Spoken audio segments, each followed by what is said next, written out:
There. Oh. I'm going to start all over. Welcome, everyone. I would now like to call the April 25th, 2023 Longmont City Council regular meeting to order. This council meeting can be viewed at the live stream at the city's YouTube channel. It can also be viewed at the Longmont Public Media channel, which is longmontpublicmedia.org/watch, or on Comcast channels 8 or 880. Can we have the roll call, please, Dawn? Mayor Peck. Present. Councilmember Martin. Present. Councilmember McCoy. Present. Mayor Pro Tem Rodriguez. Here. Councilmember Waters. Here. Councilmember Yarbrough. Here. And Mayor, I know that Councilmember Hidalgo Faring is online, but I believe we need to council needs to make a motion to suspend rules and allow her to participate. Is it just, I think, to suspend rules? Okay. Okay, it's been amended that we sustain the rules of procedure so that Councilwoman Hidalgo Faring can participate via Zoom. And that motion was made by Councilor McCoy, seconded by Councilor Martin. Let's vote.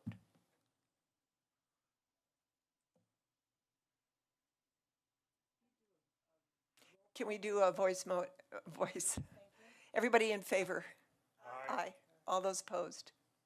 Welcome, Susie.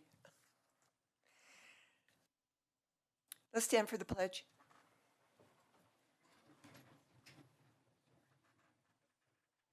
I pledge allegiance to the flag of the United States of America and to the republic for which it stands, one nation, under God, indivisible, with liberty and justice for all. As a reminder to the public, anyone wishing to speak at first call, public invited to be heard, you'll need to add his or her name to the list outside the council chambers. The list has been pulled, so if you haven't had a chance to sign up, the list is over by our city clerk's office and you can sign up there. Only those on that list will be invited to speak at the first call, public invited to be heard. Speakers who do not place their names on the list will have the opportunity to speak during final call, public invited to be heard, and anyone wishing to speak on an individual hearing item are asked to add their name to the speaker list for each particular item. Each speaker is limited to 3 minutes, and we would like your name and address, please. We have the April 11th, 2023 minutes that we need to approve. Can I have a motion? So that's been moved by Councilor Waters, seconded by Councilor McCoy. Is there any discussion on those minutes? Seeing none, let's vote.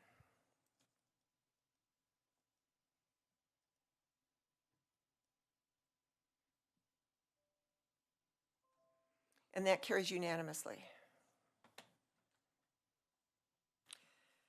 Do we have any agenda revisions or submissions of documents? We do not, Mayor.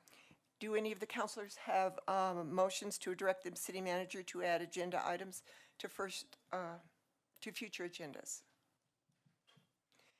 Seeing no one on the list, I do actually have a couple. I move to direct staff to add Jeff Cahoon to the general business part of a future agenda. Whoops, I need to move this. To inform us of the Boulder County living wage discussion. So that's been moved by myself, seconded by Councilor McCoy. Do we have discussion? Seeing none, let's vote.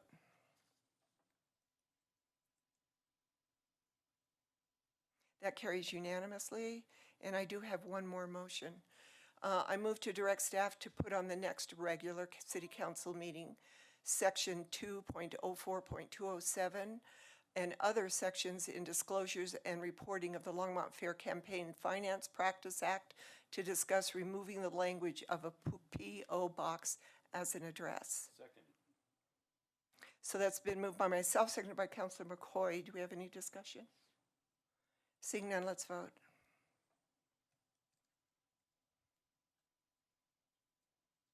That passes unanimously. Nope, no, it does not.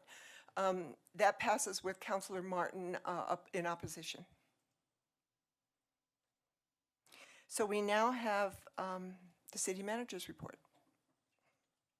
Council, I don't have a report, but I did want to draw your attention to item 9F on the consent agenda, just to make sure that you caught that we were asking for $21,000 as part of that item from council contingency, so we can do the survey work with the youth of our community. Okay, great. Thank you. We have one special report, and that's a proclamation. This proclamation is designating April 24th through May 1st, 2023 as Barbershop Harmony Week in Longmont, Colorado. Whereas the International Barbershop Harmony Society was organized 85 years ago on April 11th, 1938, the Longmont chapter of the society, known as the Longs Peaks Chorus, was chartered 75 years ago on April 24th, 1948, and whereas both the Barbershop Harmony Society and the Longs Peak Chorus are dedicated to sharing the distinctively American barbershop style of a cappella harmony and appreciation for its rich African musical traditions with audiences everywhere through the universal language of music. And whereas both the Barbershop Harmony Society and the Longs Peak Chorus actively support vocal music programs in schools, communities, and other singing organizations through grants and scholarships, music festivals and competitions, training, and provisions of talent, expertise, and musical resources.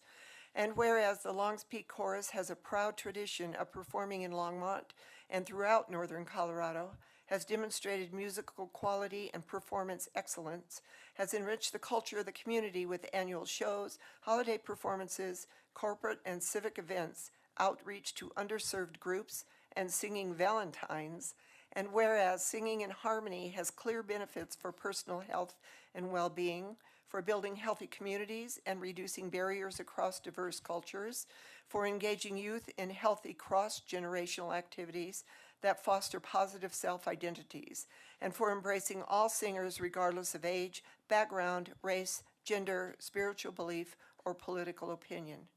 Now therefore, I, Joan Peck, Mayor, by virtue of the authority vested in me and the City Council of the City of Longmont, do hereby proclaim the week of April 24th through May 1st, 2023 as Barbershop Harmony Week in Longmont, and invite all citizens to explore and enjoy this unique style of vocal music and harmony.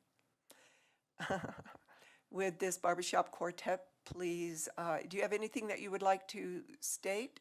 And then I think you're probably going to sing it to us.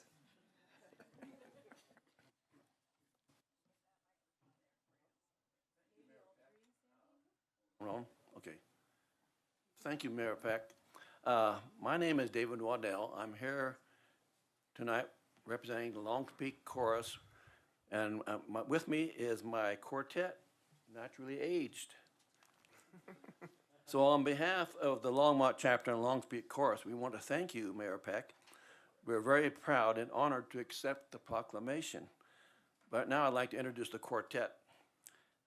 Singing lead, all the way from Parker, Colorado, Jim Hopper. And now singing bass from Tinmouth, Colorado is Ron Black, our esteemed chorus director. And singing baritone, also from Tinmouth, is Jim Cole. And I happen to be the tenor, and I'm still living in Longmont after 56 years with my wife. Okay, the proclamation read, discussed, or talked about singing Valentines and performances. The proclamation, like I said, it gives what our story is about barbershop. But as far as singing Valentine is concerned, for the past 30 years, quartets made up from members of the Longs Peak Chorus has been singing Valentines all over the Longmont area. And this is a real good fundraiser for our chapter, and it provides a lot of enjoyment for a lot of unsuspecting ladies, and even some men. We sing to men once in a while. The Longmont chapter has 43 members at this time, with around 30 members singing in our performance chorus. The Longs Peak Chorus has been performing in the Longmont area for all these 75 years. So at this time, I'd like to mention the fact that our chorus and quartets, along with choirs from the Niwot High School and the Erie High School choirs, are going to be having a show, performance. It's a celebration of our 75 years, and this will be at the Niwot High School on May 5th and 6th, Friday night and Saturday afternoon. If you're interested, we hope you are, you can go to our website, longspeakchorus.org, and you find all the information and find out how you can buy tickets. We'd like to see everyone there. It's going to be a great show. So at this time, I'd like to have my quartet sing a simple little song. This is a song that we would typically sing when we're doing a singing Valentine. And again, I want to thank Mayor Peck and the council for this proclamation. Thank you. Gather around.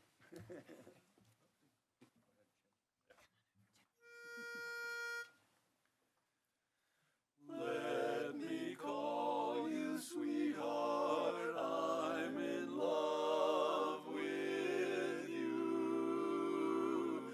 Let me hear you whisper that you love me too. Keep the love light glowing in your eyes so true. Let me call you sweetheart, I'm in love with you.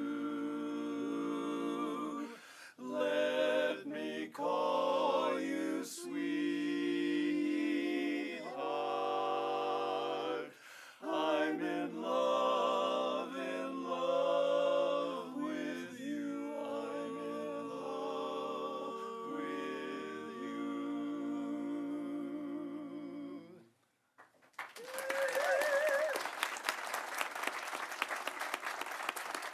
Again, thank you, Mayor and Council. Thank you. Would you like to have a picture? Okay. You want to break your camera?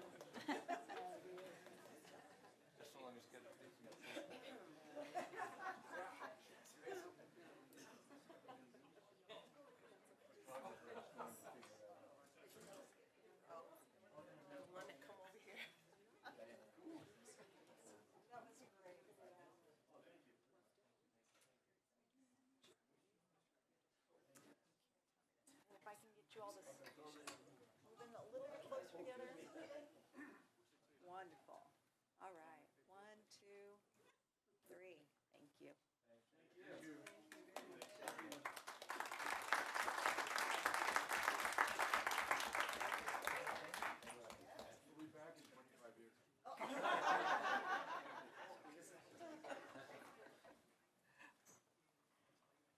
That was a great way to start.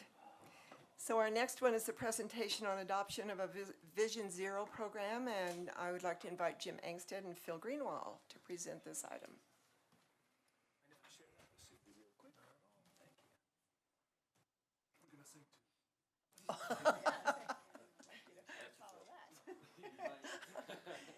If you can put Vision Zero to a harmony, that would be great.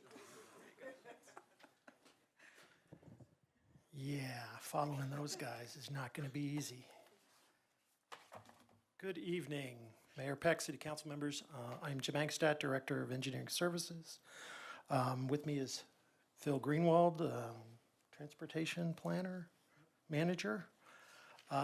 This evening, we want to provide you with some information, a little more information on Vision Zero, which is, you'll also see is item 9N on the consent agenda for adoption of the resolution.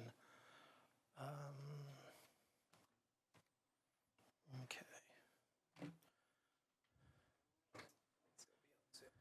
All right. I gotta click on that. There we go. So Vision Zero, we've heard a lot about it. Vision Zero is primarily, it's a strategy to eliminate all traffic fatalities and severe injuries while increasing safe, healthy, and equitable mobility for all. There's not a lot of there's no hidden agenda here with this. It is a different strategy than what we are currently utilizing for exercising transportation safety in our roads. It's a different approach to what we do now. It recognizes that people will make mistakes, but the road systems and related policies would be designed so those inevitable mistakes do not result in severe injury or death on our transportation system. It is a multidisciplinary and individual community approach. It brings together, to start it out for the action plan, brings together a diverse group of local stakeholders to address this problem, which is not the norm. Currently, we have transportation engineers making decisions. This brings together the users of the roadway.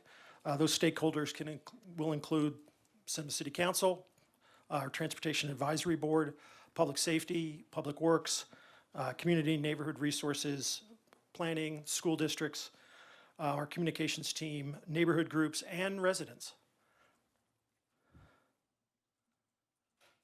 Some of the core elements of a Vision Zero program are leadership and commitment. There's a political and ongoing commitment, which is the resolution tonight.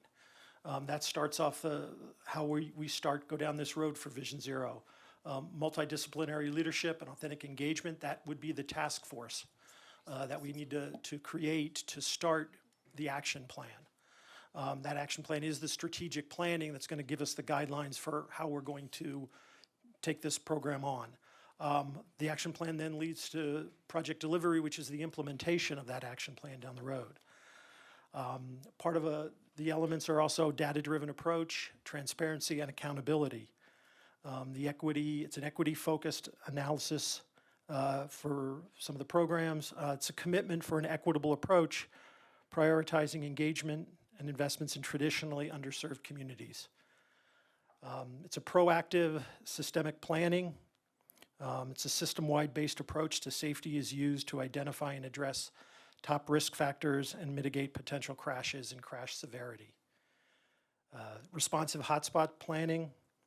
It'll involve creating a map of our fatal and serious injury crash locations. And that would be regularly updated and used to help us guide some of the actions. Comprehensive evaluations and adjustments. Routine evaluations of all safety work would be made public and shared with decision makers to inform priorities, budgets, and updates. Part of this would involve, as we create the action plan and implement it, is updates to that action plan. That over time, the city could change, transportation systems could change. We want to be able to update that action plan on a regular basis. Other communities have done it every 3 to 5 years. So kind of their goal is safe roadways and safe speeds for all of our vulnerable users. Some of that will involve complete streets, which would be, that concept's integrated into the community-wide plans to encourage a safe, well-connected transportation system for all of our users. One of the contexts of that is appropriate speeds. Most of our fatalities occur in areas or roads which have higher speeds. We'd be looking at adjusting those speeds to make for safer roadways. So getting started, we want to outline kind of what our approach is going to be. First step is going to be adopting that Vision Zero commitment tonight. The next steps would involve, shortly thereafter, creating a task force that would be charged with leading the planning effort for the action plan. In conjunction with that, we're going to be bringing some more staff on board this year, which would involve a new position, which is a Vision Zero manager or coordinator to help lead the effort. We would also be procuring consulting assistance. We'll be putting together an RFP to assist with creation of this action plan. And will be undertaken in conjunction with the Transportation Mobility Plan that Phil is leading. Next steps in developing the action plan, and that action plan would be implementing clear strategies, the owners of those strategies, interim targets, timelines, and performance measures. Some of the elements of that action plan is a robust data network. We've already gotten started on that. The city has a pretty strong network of data, a strong database for accidents. What we don't have is currently an updated network of volumes of vehicles on our roads and speeds.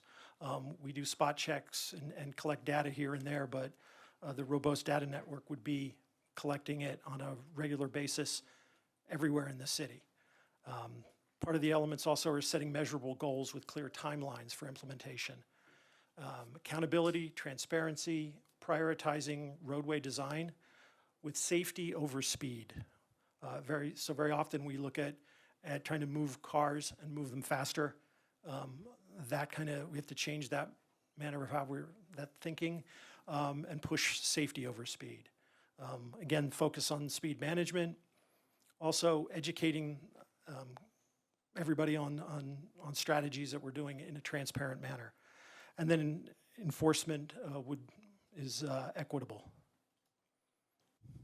So future steps, in conjunction with the action plan, we'd be taking on the transportation mobility plan. We're getting started with that this quarter. And then after the action plan has been developed, follow-up is the implementation of it. That's the future in future years. There would be reporting to City Council. I noted here annually, that can be more often.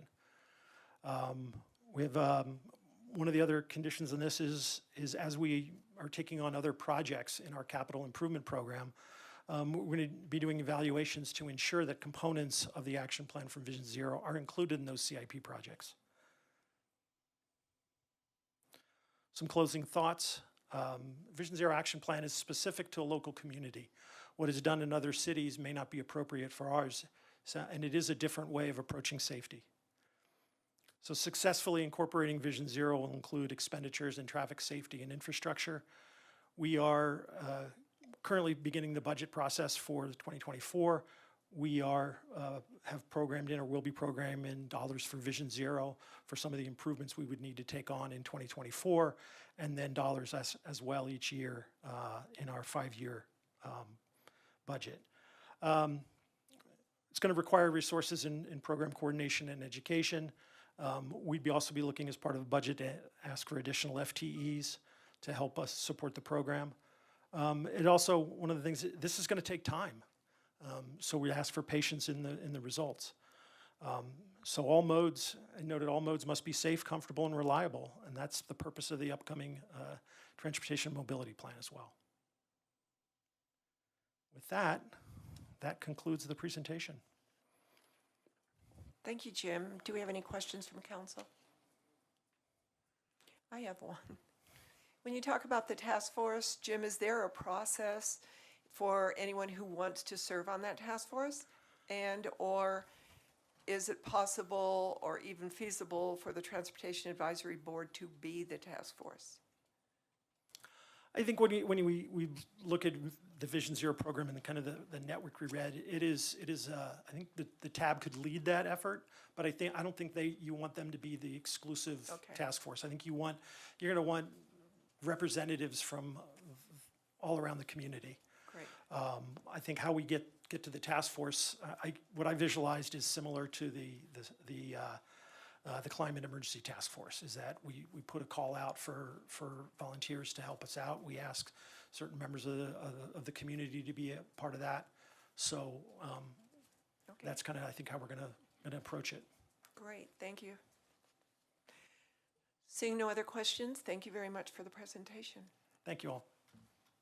Whoops, I see Councilor Waters is on now. Thanks, Mayor Peck.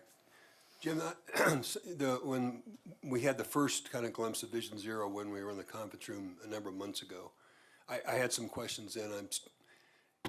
I don't know. I don't want to pressure too hard on these, but I still think they're relevant, and maybe they're not answerable right now. But I do think they need to be answered at some point.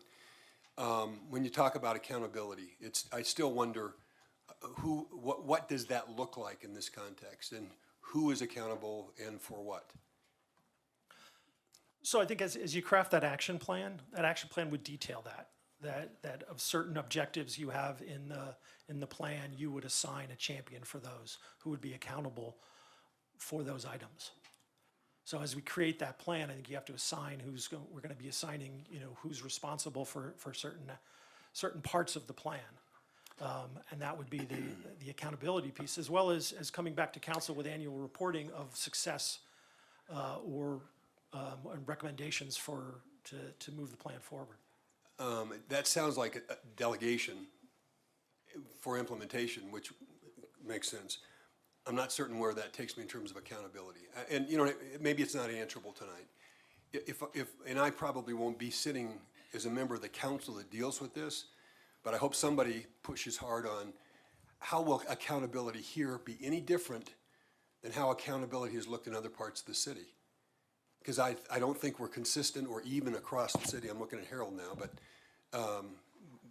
because I do think it's a citywide concern. So I'd be curious how this sets an example for what accountability citywide could look like, should look like, for whom, and so what, right? And how to use it as a way to drive a kind of a virtual cycle of improvement, right? That's, in its essence, what I think accountability ought to be used for. I heard you say that that every plan is unique to a municipality. I understand that because we're a fairly unique municipality. So it probably is difficult to say, give me some examples of measurable goals in the context of Vision Zero initiatives that have occurred around the world, because this is an international movement or initiative. Understanding that they wouldn't be Longmont goals, but it would be useful to see, here are goals from the 3 or 4, I asked this question when we were in the conference room, show me the cities that have adopted Vision Zero that could point to measurable results. And there was a response, but I'd still be curious to know what are the for those cities you would point to say, this is where it's working, and here's an example of a measurable goal in that city that could be adapted or not, but would be relevant to what they wanted to accomplish and the evidence that they're accomplishing it. And then what does measurement look like? All those things kind of hang together in my mind. And I think at some point in time, I hope those are questions that people are going to ask when you come back with this. I'm going to assume that there's nothing in the I made a note as you were going through this, that I don't recall a conversation about budgeting in this year. So all of the budget implications are for 2024. So as we're going through those budget hearings, this will be called out specifically when we get to transportation. There will be pieces of it specific to that in '24. I think what they're looking at with the position in terms of that, the Vision Zero manager position, they're looking at their existing budgets to try to get that started sooner rather than later. So you're not talking about waiting until 2000. So at that point, it'd be useful to know what we're not going to do, whether it's transportation or somewhere else in Jim's staff in terms of engineering. Yep. What we're not going to be doing, because we're shifting money away from whatever that was to a new coordinator or manager for Vision Zero. Anyway, I'm a fan of Vision Zero in terms of its intent, reducing risks of serious or any kind of injury in our municipality, making our transportation systems as first priority safe for pedestrians, walking, rolling, and then what comes after that. But I do think these are big ideas that really do need more substance ultimately than what we've seen so far. And I have to say, I just make a confession. How many years ago did we talk? Were we talking about? I was talking about. I think others were as well, about the future of transportation. And this isn't your concern; it is mine. Because what was driving my question at the time was all of our conversations about parking structures, how much we're going to invest in structures that some futurists suggest are going to be dinosaurs in the relatively near future because of ride-hailing services and autonomous vehicles and that whole kind of potential future. And I remember asking, and I don't know how many times, well, could we just have a session on what is the future of transportation?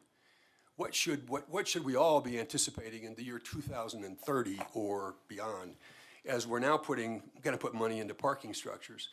What will the needs look like, a decade or even a few years from now? And we never did have that conversation, to my recollection, or to what was satisfying to me.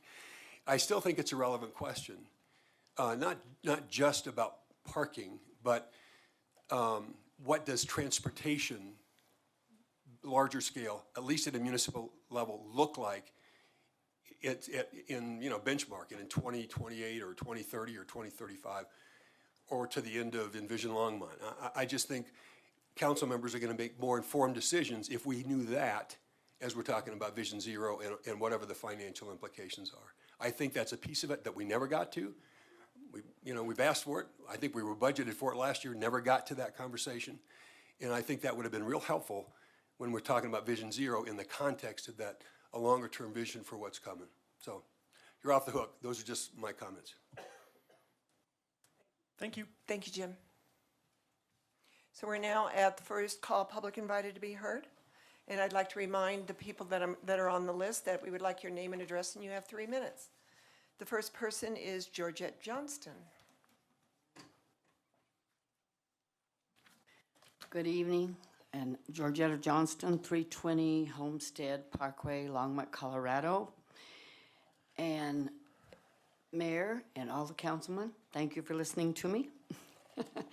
I read the Times call, and what brought me was, what the main thing was, one of the things that's brought me is, I still think we need an indoor skating rink for the youth.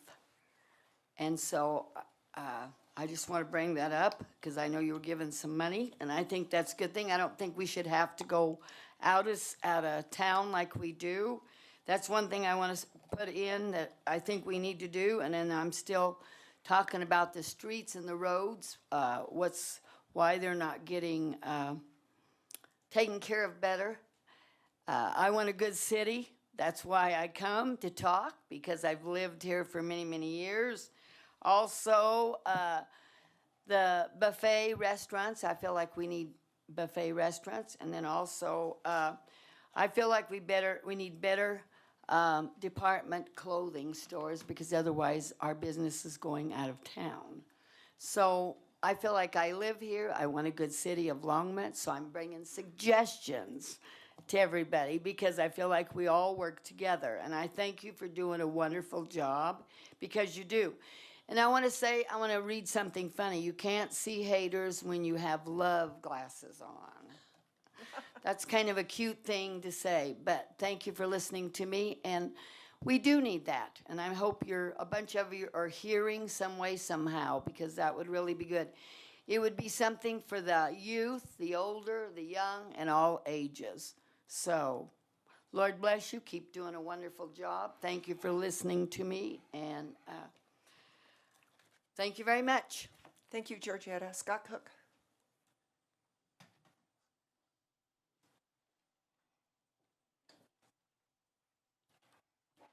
Good evening, Mayor Peck and members of City Council. My name is Scott Cook. I'm the CEO for the Longmont Area Chamber of Commerce, 528 Main Street. The Chamber's Policy Committee and Board have taken a careful look at the proposed Center for Arts and Entertainment. Our process for taking positions is at times a slow process as it engages two different groups which represent a wide group of industries and business size. I mention our process as it enables for a lot of discussion and questioning, which helps us arrive at thoughtful positions on behalf of our business community. The Longmont Chamber supports the Center for Arts and Entertainment, and we ask that it be placed on the ballot for the Longmont residents to decide this fall. This post-COVID time is not an easy one for many of our business owners, with the possibility of property taxes in the future to fund the facility. This is not a decision that we came to quickly. However, business owners know the importance of making investments in our future, and we believe it is time to make this investment for the future of Longmont and our economic well-being. We are comfortable with the fact that the Longmont Alliance for Arts and Entertainment has pledged to raise $35 million before there are any new taxes or bonds over the course of 5 years. This helps both the Longmont business and resident recover still from the lingering impacts of the pandemic and the current economy, as well as to ensure the project is far less expensive than it could be for the public.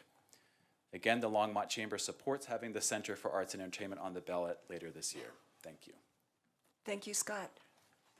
Brooklyn, excuse me, Brooklyn Coldstone.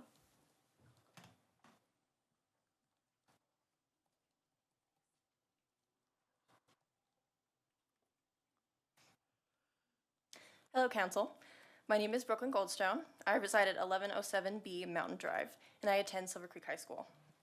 I speak to you today as an artist and as a youth in favor of the creation of a Center for Arts Entertainment. As a dancer, its creation would allow so much freedom to showcase my art with my teachers, teammates, friends, and share it with my community. The center would also provide an invaluable opportunity for the youth of Longmont to be exposed to the arts and the cultures they represent.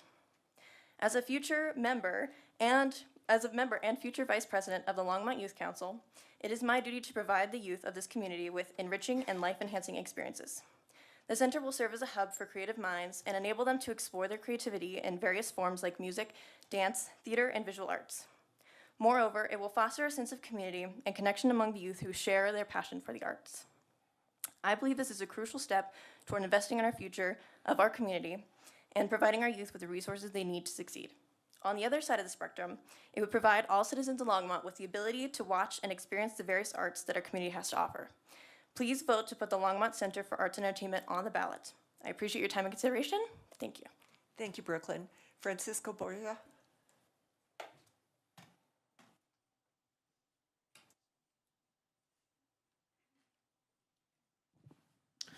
Good evening, Mayor Peck and members of the City Council. My name is Francisco Borja. I live at 1420 Renaissance Drive in Longmont. I am currently a band teacher at Meade High School in St. Vrain Valley School District, as well as the conductor of the Longmont Concert Band, which is a local community group of professionals and amateurs that like to get together and perform wind band music. I stand before you today to speak about the construction of the Center for Arts and Entertainment here in Longmont. As a music teacher, I experience the positive impact of the performing arts every day. Students are energized and engaged in an activity that promotes collaboration, self-improvement, and a safe environment to make mistakes and grow as human beings. These are aspects that connect them to a world of possibility within their individual lives. A comprehensive arts education can awaken inspiration, foster a sense of community, and create a structure that empowers the very best part of ourselves. Recently, as in last week, SVVSD was named as one of the best communities for music education by the National Association of Music Merchants, an organization founded in 1901 with a mission to strengthen the music products industry and promote the pleasure and benefits of making music. This is an award that was given to only 830 school districts nationwide out of almost 13,000 school districts currently operating and surveyed. SVVSD was also one of only 2 school districts within the entire state of Colorado to be given this distinction. This award is a testament to the unending work that arts teachers, and not just music, endeavor in every single day in our classrooms. Our call for a dedicated performance space has not only resonated with the members in our organizations, but we have also gained an endorsement from the St. Vrain Valley Education Association because they understand the value that the arts bring to our community. Although I speak mainly as a musician, the sentiments I've put forth today are shared by all performers. There is a vibrant and exciting art scene in Longmont due to a collection of uniquely talented educators, performers, collaborators, and humans whose work is united in common cause. I urge you to empower the brilliant work that is already happening within our community and add the Arts Center to the ballot this November. Thank you. Thank you, Francisco. Kent Jacobson.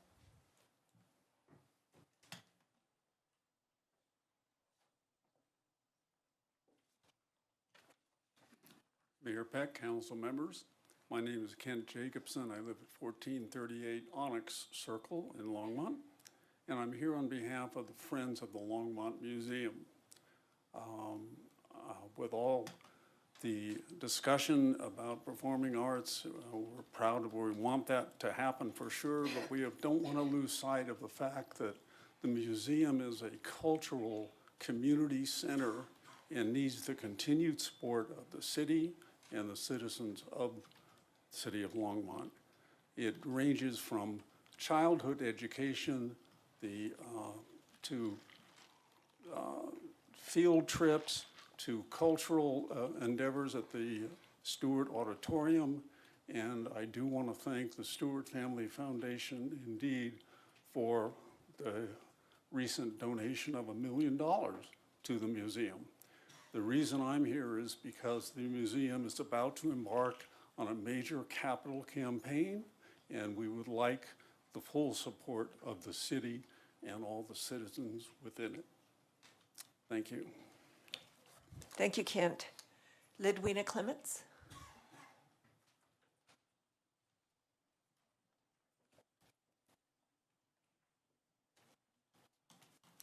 Good evening, Mayor Peck and council. I'm here today for, related to another proclamation. Lidwina, can we have your Yes. name and address, Oh, please? I'm sorry, No, that's Lidwina fine. Clemens, 3525 Larkspur Drive. Thank you. Next Thursday, May 4th, is the 72nd year our nation has officially observed a yearly National Day of Prayer. The bill signed April 17th, 1952. It stated the president shall set aside and proclaim a suitable day each year as a national day of prayer on which the people of the United States may turn to God in prayer and meditation at churches, in groups, and as individuals. On May 5th, 1988, President Reagan signed into law the designation of the first Thursday in May as the annual observance for National Day of Prayer. On a yearly basis, the sitting president of our United States issues a proclamation. President Biden, in his official proclamation on May 5th, 2022, stated, "I call upon the citizens of our nation to give thanks in accordance with their own faiths and consciences for our many freedoms and blessings, and I invite all people of faith to join me in asking for God's continued guidance, mercy, and protection." President Reagan, in his official proclamation of May 7, 1981, stated, "I ask all who believe to join with me in giving thanks to Almighty God for the blessings He has bestowed on this land and the protections He affords to us as a people. Let us as a nation join together before God, fully aware of the trials that lie ahead and the need, yes, the necessity for divine guidance. With unshakable faith in God and the liberty which is heritage, we as a free nation will surely survive and prosper. It is our privilege to set aside yet another nationally recognized day of prayer this next Thursday, the 4th of May. We invite each of you and your families to join several churches and organizations in our community as we meet in the evening, 6 p.m. at New Creation Church, directly west of the wonderful Roosevelt Park, and to collectively worship and pray for our community, government, businesses, families, our state, and our nation.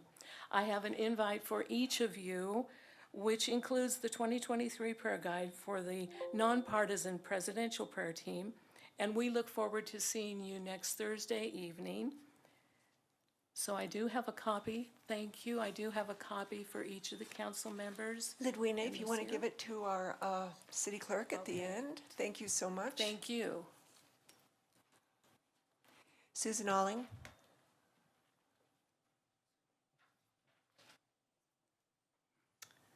Mayor Peck, City Council, thank you for having us here. Susan Alling, I'm at 640 Gooseberry Drive. With school vacation only 5 weeks away, we are approaching another stretch of 9 weeks, highlighting our lack of venue for senior citizens, especially those engaged in the very popular Silver Sneakers program. Day campers will be attending the well-funded summer program at the Memorial Building. This means for our 10:30 a.m. Monday and Wednesday Silver Sneakers class, with typically 35 attendees, 20 or so will be unable to attend because the class will be moved, as it has been in past years, to the much smaller fitness salon. It's on top of the stage, it's poorly ventilated and very noisy, making it difficult to hear the instructor over the exuberance of our day campers. I have brought this issue of lack of venue for seniors to the following people over the course of the past year, both individually and as a member of the Senior Advisory Board. Our retired manager, Michelle Waite, Brandy Queen, our interim manager, Ronnie Manus, our current manager, Golf and Recreation Services Manager, Jeff Friesner, Recreation Area Supervisor, Ben Wagner, Fitness Specialist, Carla Mathers, Fitness Instructors, Lynette Lowe and Kim Nix, Senior Recreation Program Supervisor, Amanda Alberto, and Ward 2 Representative, Marcia Martin. I believe that an additional senior center and/or expansion to the current senior center needs to be a priority. There is no room for growth, and the senior center is literally busting at the seams. I am sure you're all aware that in the last 20 years, the population of Longmont has grown exponentially, especially so for my demographic, 65 plus. People literally come to Longmont because of our senior center. It's time that the city recognizes that, and I really hope it happens in my lifetime. Thank you. Thank you, Susan. Susan Topol?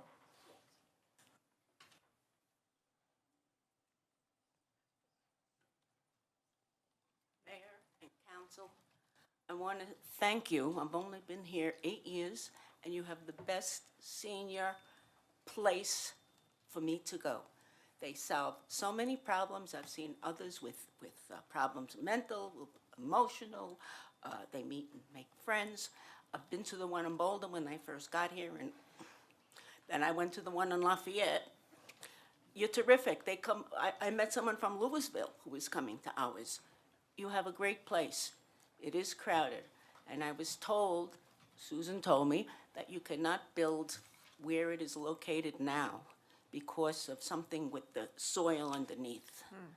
But I know that there's new kinds of construction that maybe you can investigate, because I don't know what's under there, but it's beautiful land, and I would hate to see it not be used, besides just the grass, which is nice.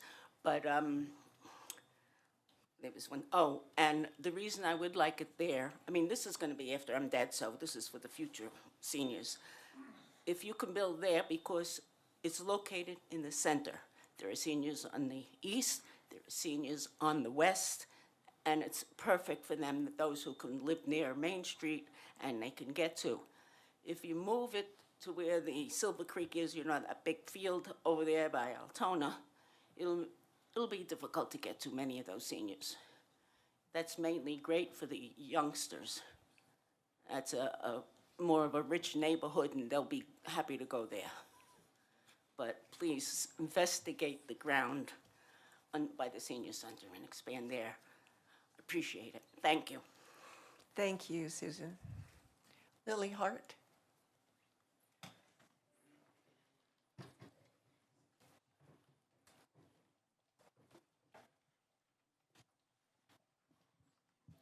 Good evening, Council and Mayor Peck.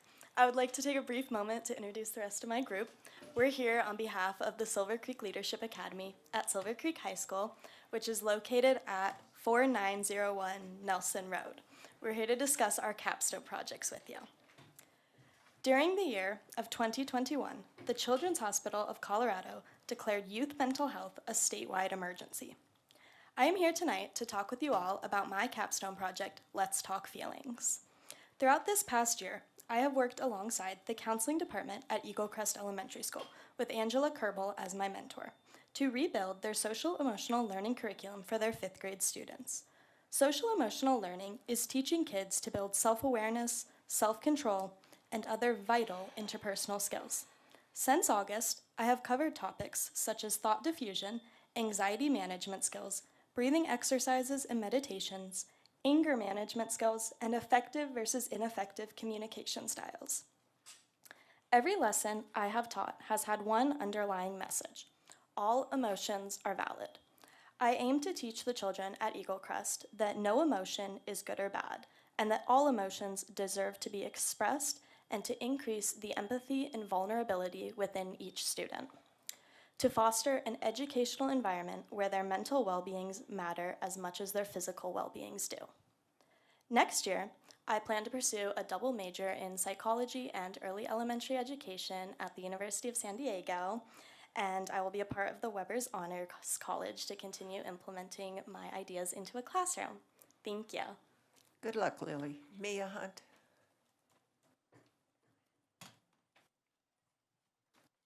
Hello, Mayor Peck and City Council members. Mia, would you mind pulling that microphone up? There you go. My name is Mia Hunt, and my address is 4901 Nelson Road, Longmont, Colorado. This year, as a part of my senior capstone project, I have been given the opportunity to intern for a nonprofit organization called Sustainable Resilient Longmont. We are a volunteer-driven establishment devoted to making a difference here in the city of Longmont through sustainable practices. After founding Longmont's first Earth Day in 2015, SRL has implemented numerous other programs in our community, such as 100% renewable energy and zero waste. Through our work, we hope to tackle prominent environmental problems and spread hope for the future. For the duration of my internship, I have managed a social media series called Simple Solution Sundays, which aim to teach our audience simple and easy ways to be more sustainable. Thus far, we have covered topics such as holiday recycling, how to be environmentally conscious as consumers, the importance of composting and reducing waste, and commonly overlooked topics like phantom energy. Earlier in the school year, I helped to run booths at Climate Action Sunday events as well as the Electric Vehicle Fair at the Boulder County Fairgrounds. Following this, I wrote the event summaries which highlighted these things for our website. Presently, I'm helping to design a new website for SRL as well as planning for upcoming social media posts. This will include sustainable usage of water and energy, as well as tips and tricks regarding transportation. You can find these posts on the SRL Facebook and Instagram page. Thanks to the support of my mentors and teachers, I have grown greatly from this project as both an individual and a leader. The lessons I have learned from this internship, I know I will be able to take with me into my future. And next year, I will be going to CU Boulder for biomedical engineering. Thank you for your time. Good luck, Mia. Joy Ivan.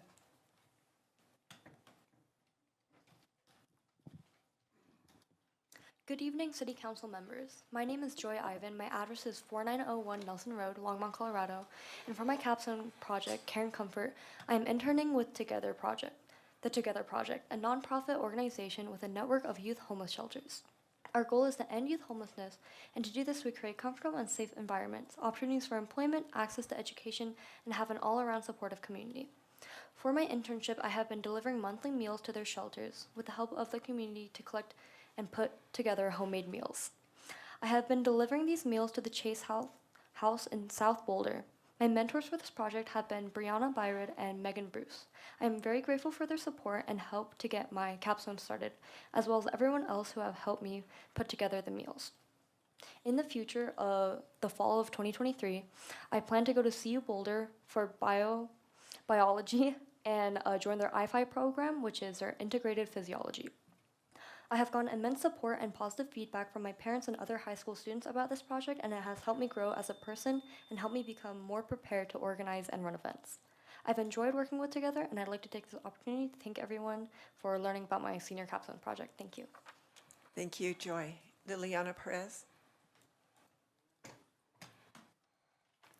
Good evening, City Council members. My name is Liliana Perez, and my address is 4901 Nelson Road.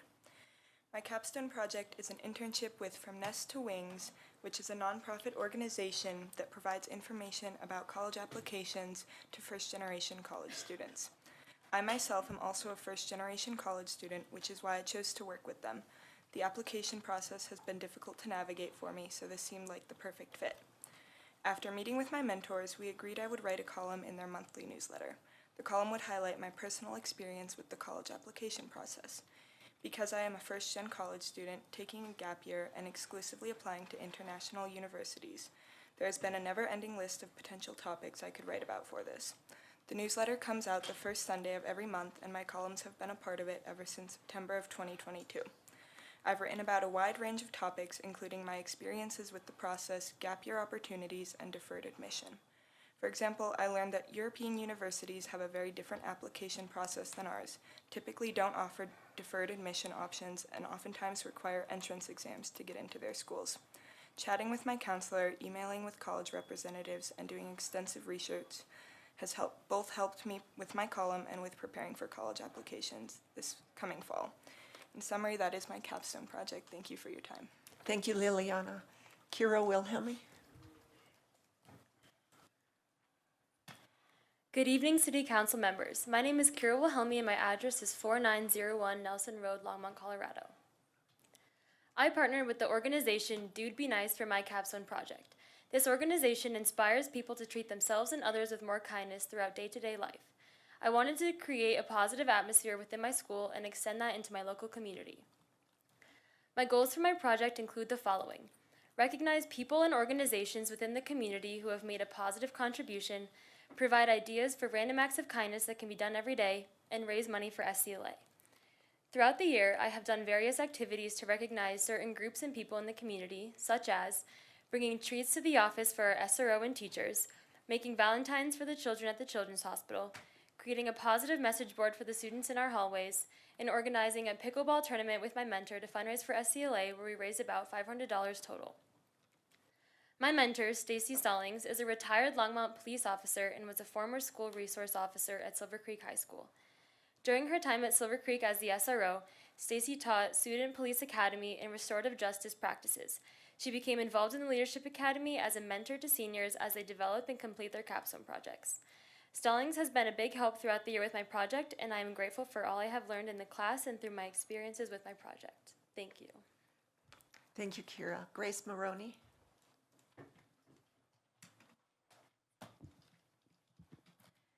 Good evening, Mayor Peck and City Council members. My name is Grace Maroney, and my address is 4901 Nelson Road. Running and athletics in general are tough, especially when you're trying to balance a school workload, a social life, a job, other passions, and rest. Before I really committed to athletics, I wish I had known how to balance all of the important factors of being a well-rounded athlete, student, and community member.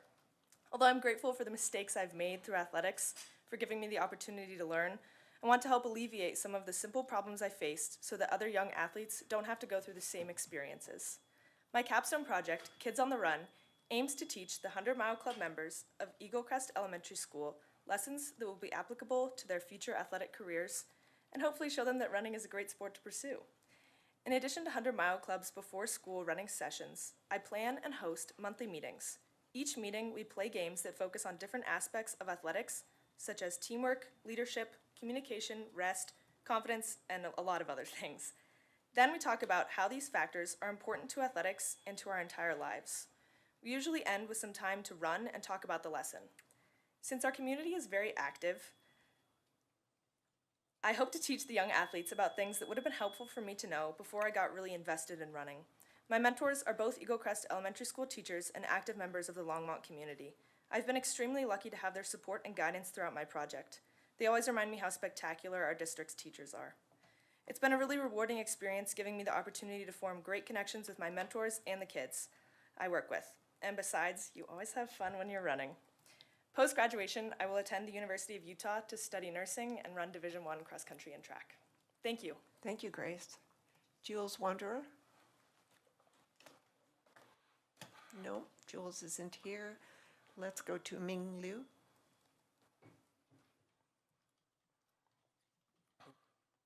Good evening, City Council members. My name is Mingyao Liu, and my address is 4901 Nelson Road, Longmont, Colorado.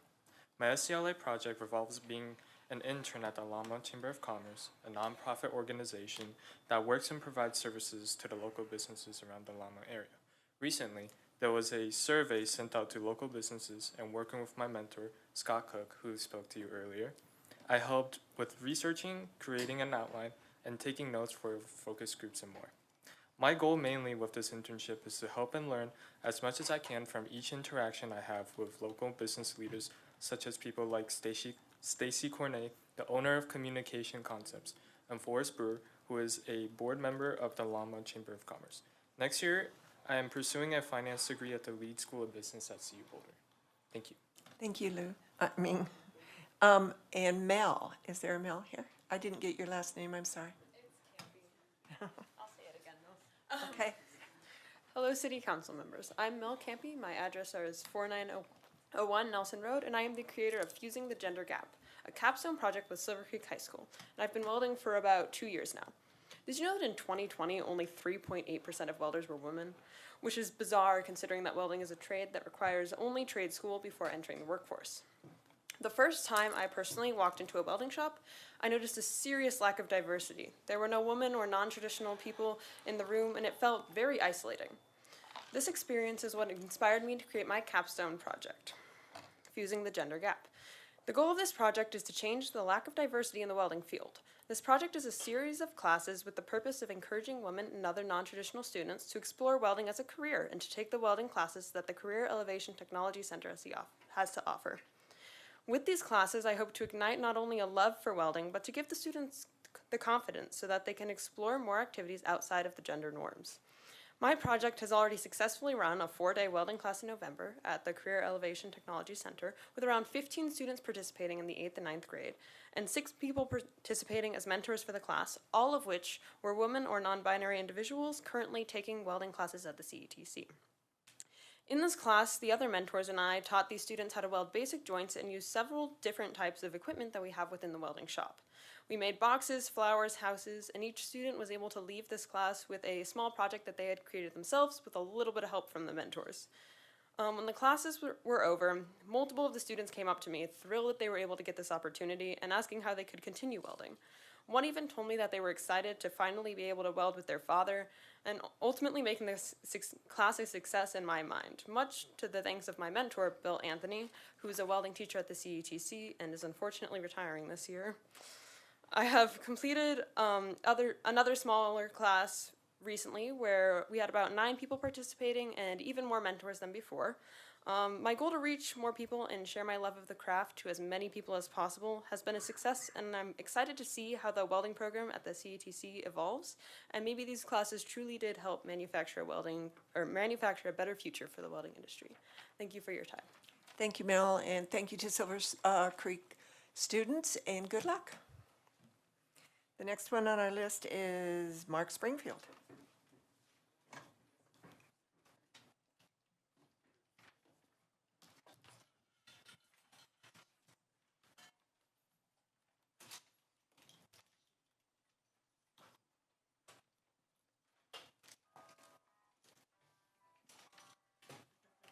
Nice music.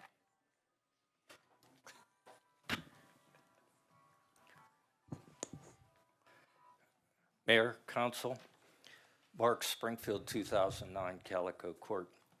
I'm here tonight to represent the Longmont Library Advisory Board and also acknowledge that there are those from the board and the Friends of the Library here in the audience tonight.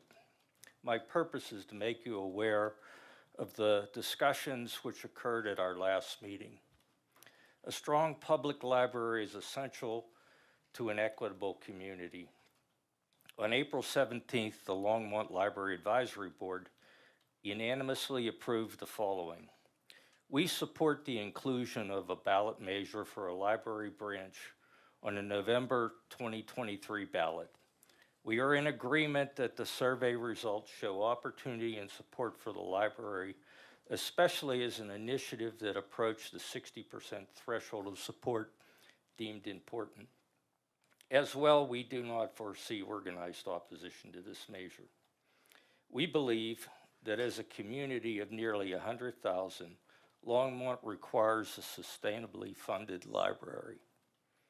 The board supports this ballot measure as a step towards the preferred level of services outlined in Longmont's Public Library Feasibility Study, Phase 2.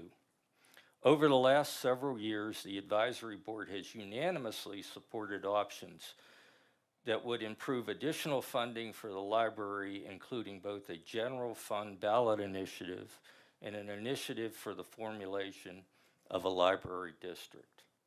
Our ultimate goal is that the library be funded at the preferred level of service put forth by Seeger Consultant in the feasibility study, including the requirement for expanded spaces, a branch being one of those. Thank you. Thank you, Mark. Lance Whitaker.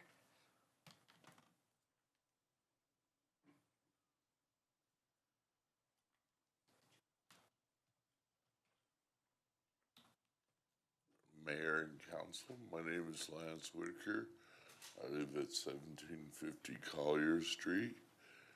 And as many of you know, 17th and Collier is probably one of the most deadly intersections here in Longmont. So I look forward to whatever your plans are for that intersection. Although I don't have much hope for it. It is very, very dangerous. So anytime anybody's near that intersection, make sure your head's on a swivel.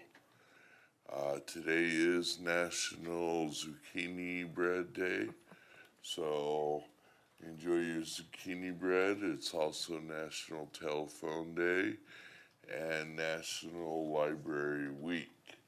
And with the schools enforcing more and more book bans in the state, I would hope that you would support the library, because we need as many books on the shelf as we can get.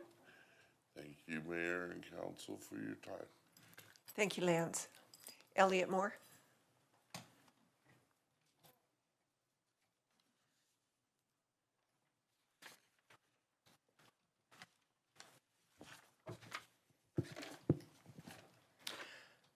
Good evening. My name is Elliot Moore. I am the conductor of the Longmont Symphony Orchestra, and I am the spokesperson for the Longmont Alliance for Arts and Entertainment. My address is 515 Kimbark Street, Suite 105 in Longmont. I want to thank each of you for your leadership of our beloved city. As somebody in a position of leadership, I understand the joys of being of service to one's community, as well as the challenges that it poses. The 7 of you make the hard choices that help Longmont navigate its way to being the greatest version of itself. Last year, a friend visited me and noted that I needed to plant some trees around my home. This is a brilliant man. He studied physics and mathematics at Harvard, and therefore, whenever he asked me a simple question, something like, "Do you know when the best time is to plant a tree?" I always get a little nervous. He could sense the gears in my head turning, and he decided to just answer the question for me. He said, "The best time to plant a tree was 20 years ago. But because nobody planted a tree here 20 years ago, now's the best time." The best time to have built a performing arts center in Longmont was 20 years ago. But because nobody did it 20 years ago, nobody maybe could accomplish it 20 years ago, now is the best time. The 7 of you know the people of Longmont. You know their willingness to vote for something that increases their taxes, and know that the people of Longmont have not voted to support an amenity in recent memory. If passed, we are proposing something that would require a major buy-in from the private sector before the people of Longmont get taxed. And like the tree, the seeds planted here and now, and possibly tonight, will blossom as we work together towards giving our community this much-needed facility. We will do our part to raise the initial capital for this project. And I ask you to consider what you can do to help make the Center for Arts and Entertainment a reality that the people of Longmont will vote for, so that the elderly couple in Longmont who doesn't feel safe driving to Denver and back, and the child with 2 working parents who don't have the time to take them to X, Y, or Z performance, and everyone in between, that everyone can have this amenity right here in their own backyard of Longmont. Thank you. Thank you, Elliot. Antoinette Kemper.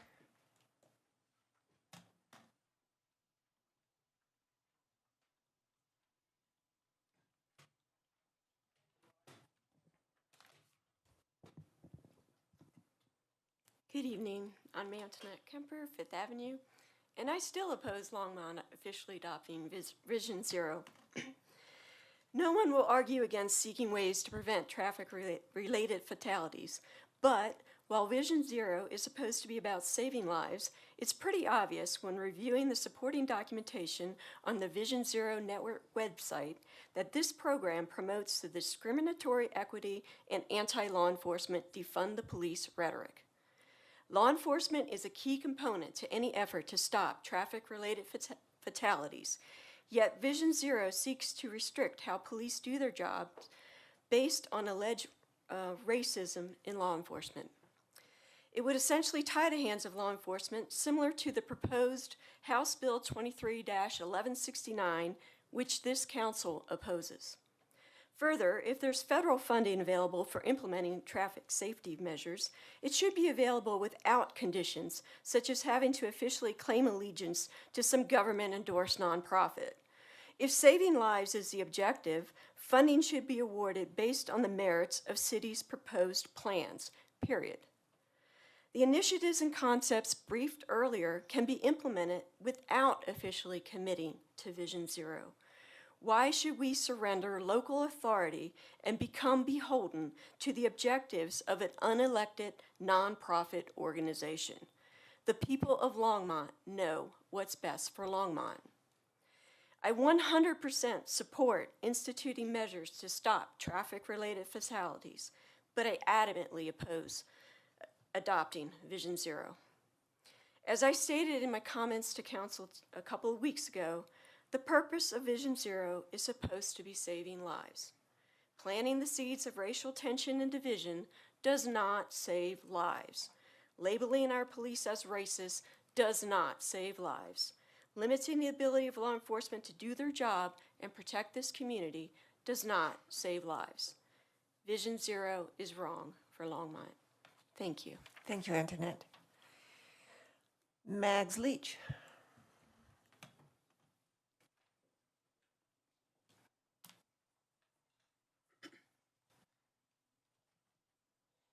Good evening, Council, Mayor Peck. My name is Mags Leach. I live at 917 Sunset Street, number 3, Longmont, Colorado, and I'm officially a resident of Longmont as of 2 weeks ago, though I've been a part of this community since I moved here to Colorado in July. When I moved out here last summer, I left behind the life that I had on the East Coast. To say this was a big change is, well, an understatement. But there was one thing that I knew would be a constant for me and would be the best way for me to start to make connections and put down roots here: music. One of the first things I did after moving here was join the Longmont concert band. The first rehearsal I attended in the fall was, though I didn't know it at the time, the first regular season rehearsal for the band's new conductor, Francisco Borja. He started that rehearsal off by saying, "Whatever you have going on outside of this rehearsal, work, personal life, anything but the music, leave it at the door." That sentiment has carried me through all the rehearsals since, and I think has helped to build a committed, collaborative band that will only continue to grow. When we performed our first concert in October, I was a little surprised that we would be playing in a high school auditorium. With so many musical and performing arts groups in Longmont, the Longmont Symphony, the Centennial State Ballet, the Longmont Chorale, and the Longmont Theater Company, to name only a few, how could there not be a dedicated, shared performance space here? Since January, I've joined up with another performing arts group, the Longs Peak Stompers. Made up of only 9 players, some of us also play in the Longmont Concert Band, but some play in a variety of groups from Boulder to Denver. Hearing from just this small collective of musicians has made me realize how much music happens here in Longmont, and just how critical it is that we prioritize the performing arts here. My experience as a member of the performing arts community in Longmont in such a short amount of time have truly convinced me that not only is there a healthy desire for a performing arts center, there is an inherent need. I would ask, as a resident of Longmont and as a musician in our community, that the Longmont Center for Arts and Entertainment be added to the ballot this November. Thank you very much for your time. Thank you, Max. Tom Kurtz.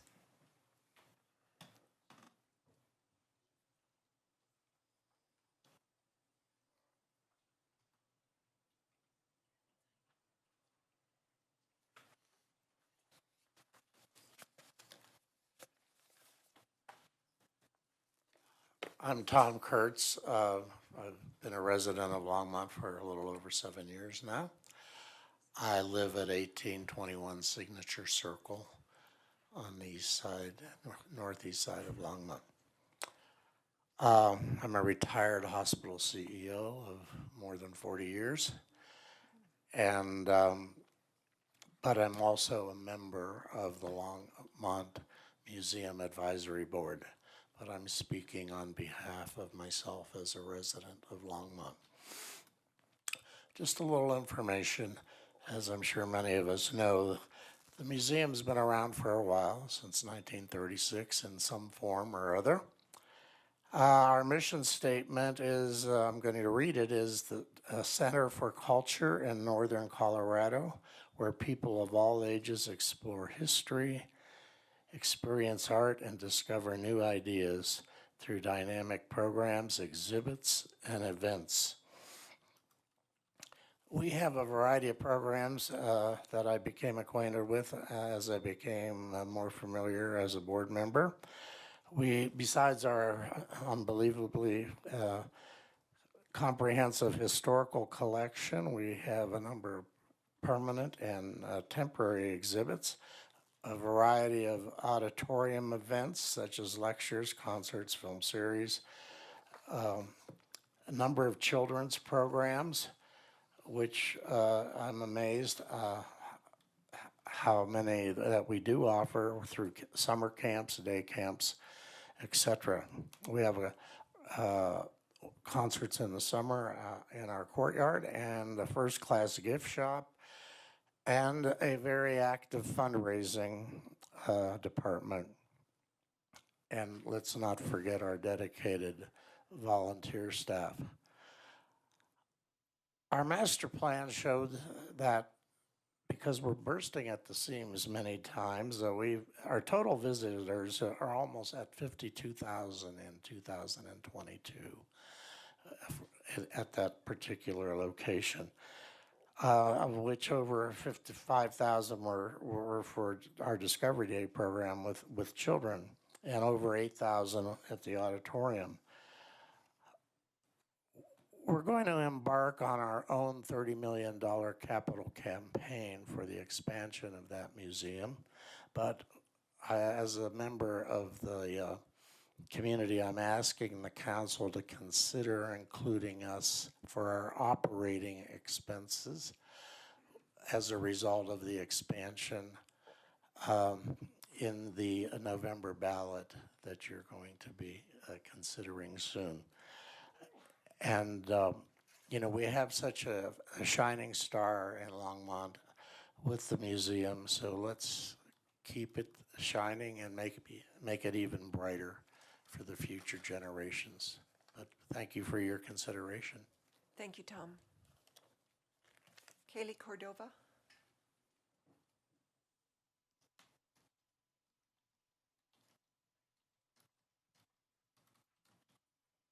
Good evening, Council and Mayor Peck. I'm Callie Cordova. I live at 2184 Frontier Street in Longmont, and I've been in Longmont now for 16 years.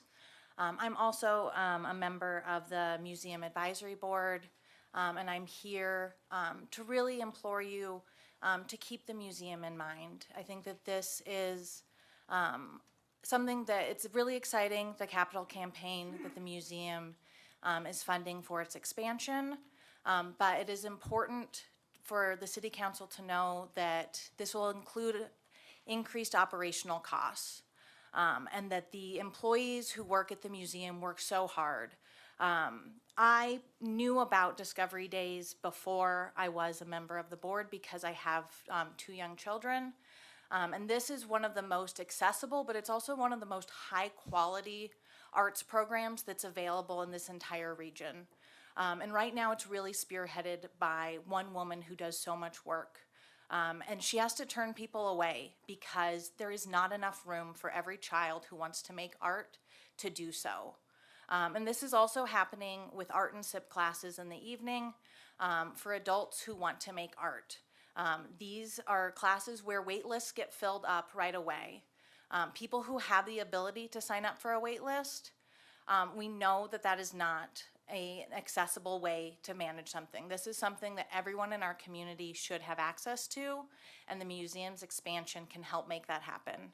And so I think that you're gonna see the Stewart family really step up and support this. I think we'll see the community really step up and support this, but we need City Council to do so as well, and to make sure that our museum can keep serving all of the population and really be accessible for everyone. Thank you so much. Thank you, Kaylee. Strider.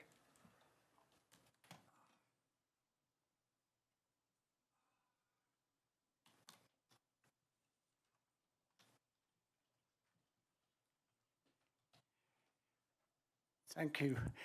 I was going to speak about education tonight. Strider Benston, 951 West 17th.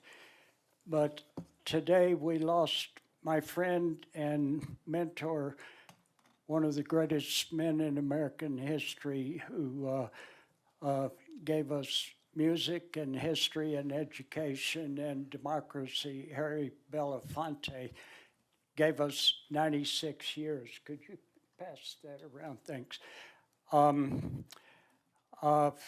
Yeah, 96 years of his life. And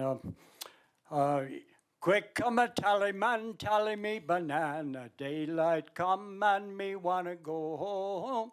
6 foot, 7 foot, 8 foot bunch. Slide within there a black tarantula. Daylight come and me wanna go home. Day's a day, oh. Daylight come and me wanna go home. I used to work on the docks in Chicago on the night shift with my crew there for many years. And we used to sing that song while we were working. In 1963, 300 kids in Greenwood, Mississippi, were thrown in jail for trying to get a decent education. So Jim Foreman calls up Belafonte in New York and said, "We need money." He said, "I'll write you a check." "No, the banks are run by the Ku Klux Klan." "Oh, I'll write you a wire." "No, the telegraph office is run by the Klan. They'll steal it." So Harry calls up Sidney Poitier, his friend, and they fly down to Atlanta and to Jackson and to Greenwood. And then a bunch of lights come on out in the darkness, and Sidney says, "Oh, the FBI is here." Harry said, "No, that's not the FBI, that's the Ku Klux Klan." And so the SNCC driver was able to get them into Greenwood alive, and they came up with the bail money, got the kids out of jail.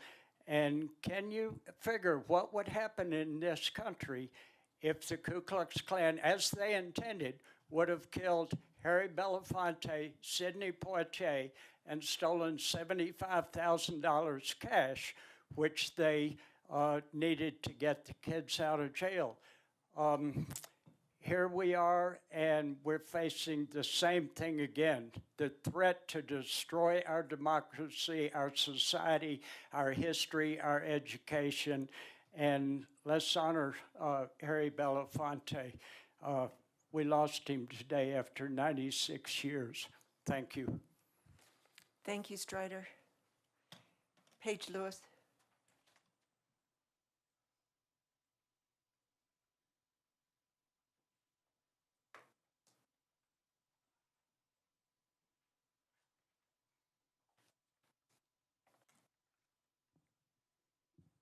Good evening, Mayor Peck and council members.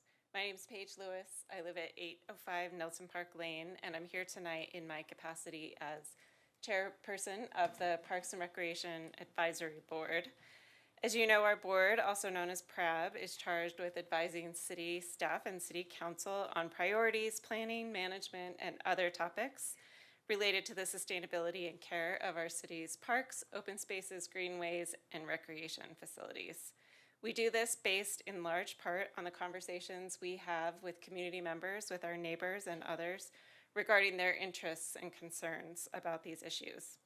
I'm currently in my second term on the board, and among the many important topics our board has considered, the critical need for additional recreation facilities, specifically an additional recreation center, has been a consistent theme both from the board members and also from conversations with Longmont residents. This topic came up again during our most recent meeting where we discussed the results of the city's library, recreation, and culture funding opinion survey. Based on this conversation, we felt it important to pass a resolution re-emphasizing to City Council our continued strong support for a new recreation facility in Longmont, and also our support for the potential expansion of Union Reservoir that was communicated in those materials. And I will note that several other members of the board are here in the audience as well. We believe that the addition of a second multifaceted recreation facility is long overdue for a city of our size. And the combination of both a new indoor facility and expansion at Union Reservoir's outdoor amenities would significantly increase the access to recreational opportunities for a broad range of Longmonters, including those living in many different parts of the city. While we didn't include it in our resolution, we also discussed the accompanying need for the referenced upgrades to the current recreation center so that the result is two fully functioning facilities that meet the needs of Longmont's growing population. I know you're considering a wide range of opportunities for the potential ballot initiative, but I hope that you will continue to keep the addition of these recreation facilities at the top of your list. The staff communication provided in advance of this meeting suggests you may be considering taking the Union Reservoir piece out of consideration, which I might ask that you continue to consider retaining that portion, given both the public support and the opportunity it would provide for unique recreation amenities. I really appreciate, as do many others, it sounds like your interest in taking significant steps to increase the quality of life and amenities that are available to Longmont residents, and I look forward to listening to your further conversations on these issues tonight. And I might also add that if anyone is interested in talking more about the recreation center or potential recreation center, there is a public input meeting tomorrow night at the Senior Center at 6:30 as part of the recreation feasibility study. So I would encourage people to go to that meeting and share their thoughts about what might be included in that kind of a center. Thanks. Thank you, Paige. Jessica Miller.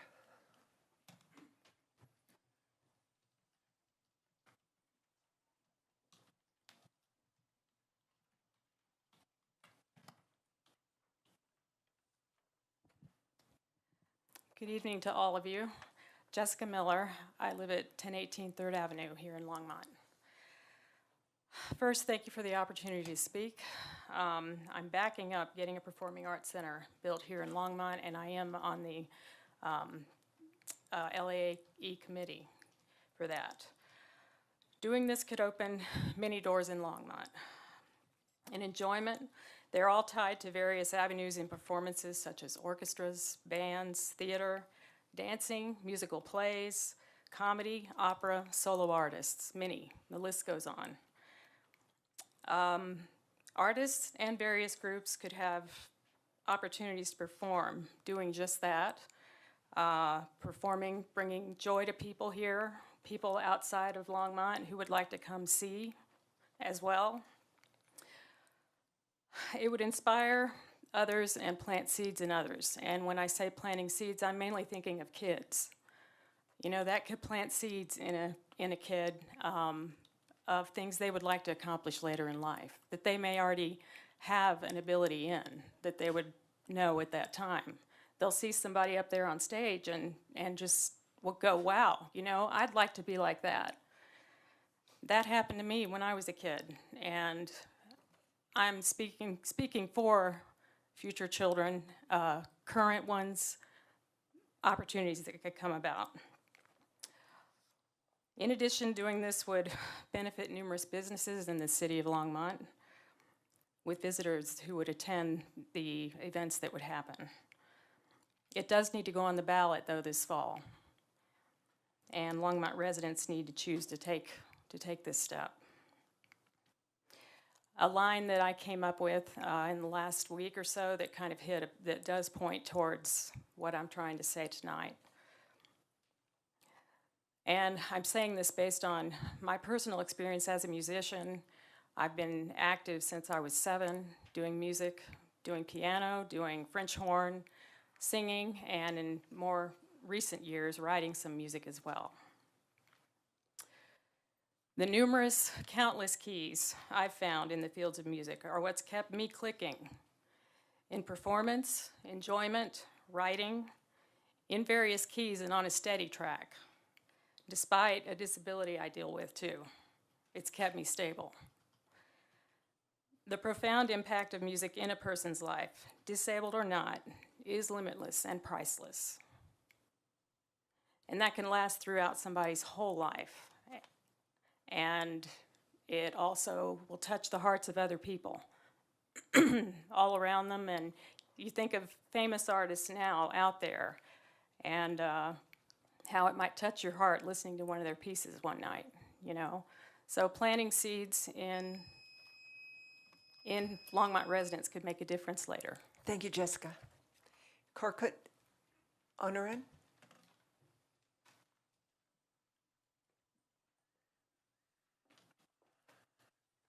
Good evening.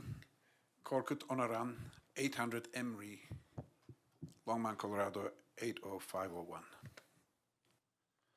I was here a few weeks ago and expressed my support for the Center of Arts and Entertainment initiative. This evening, I would like to add 2 points to that. Point 1, there will be a capital campaign. The bond will be issued after the capital campaign, only if the capital campaign is successful. Having the center in the ballot will help the capital campaign significantly. Any potential donor will take center much more seriously if it is in the ballot. That's something to be considered. Point 2, I'm not a performing artist. I'm an urban planner, architect. I also teach in the university as an adjunct faculty. In spite of my busy schedule, I donate my time to organize support for the center because I sincerely believe that it will connect us, it will strengthen our community. And I'm not the only one. There are many of us doing the same thing. In spite of our busy schedules, we donate our time to organize support for the center. Actually, some of us are here in the room this evening. Could you please identify yourself by standing up? Thank you. So instead of each of us coming here and taking 3 minutes of your time, we have decided to express our support for the center just by standing and saluting you. Thank you for your service. Thank you, Korkut. And that ends the first call, public invited to be heard. Thank you, everyone. Do we need a bio break up here? Let's take 5-minute bio break.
I think we're ready to come back.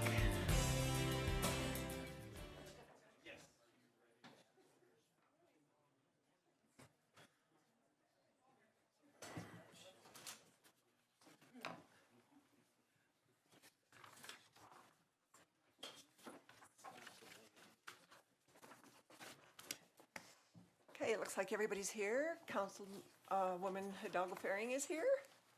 And we are now at the consent agenda. Would you mind reading the items in the consent agenda into the record? Absolutely, Mayor Peck. The ordinances on this consent agenda will be set for second reading and public hearing on May 9th, 2023.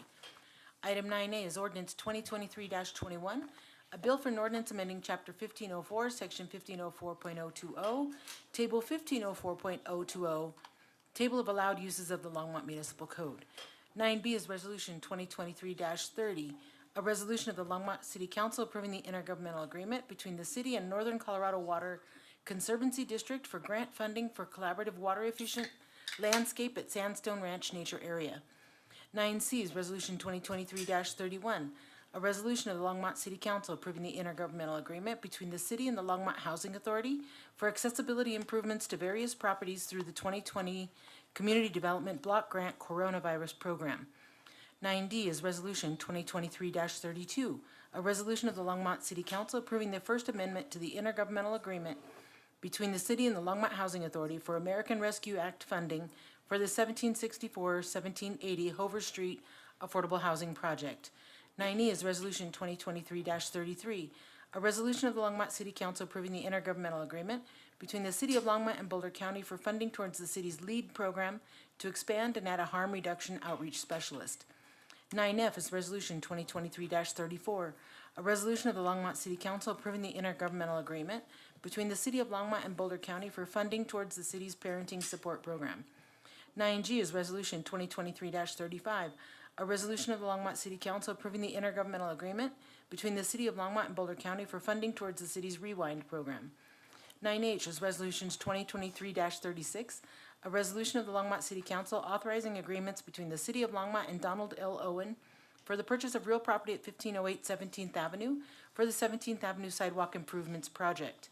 9I is Resolution 2023-37, a resolution of the Longmont City Council authorizing agreements between the City of Longmont and Robert L. Kevin for the purchase of real property at 1408 17th Avenue for the 17th Avenue Sidewalk Improvements Project. 9J is Resolution 2023-38, a resolution of the Longmont City Council approving the intergovernmental agreement between the city and the Colorado Department of Transportation for grant funding for click-it or ticket seatbelt enforcement. 9K is Resolution 2023-39, a resolution of the Longmont City Council approving the revocable permit and agreement between the city and Able to Sail for summer camps at Union Reservoir. 9L is Resolution 2023-40, a resolution of the Longmont City Council approving the revocable permanent agreement between the city and Avid for Adventure for summer camps at Union Reservoir. 9M is Resolution 2023-41, a resolution of the Longmont City Council authorizing loans from fund balance in the city's fleet fund to the DDA Construction Fund and the DDA Arts and Entertainment Fund, providing for repayment of the loans from the DDA Tax Increment Income Fund.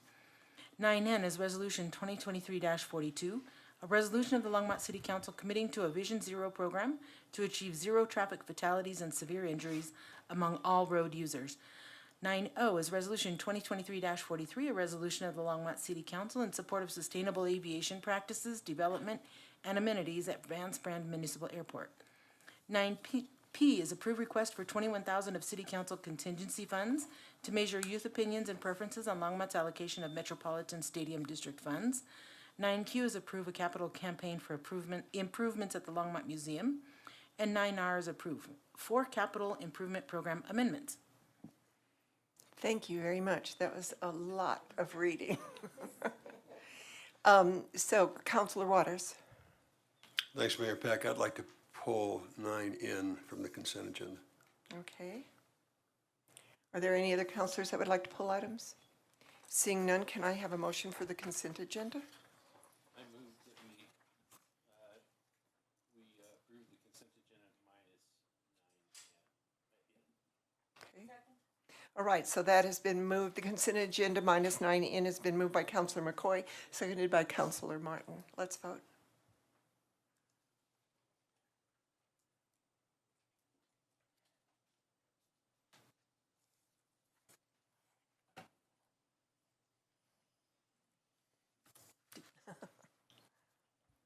And that passes unanimously.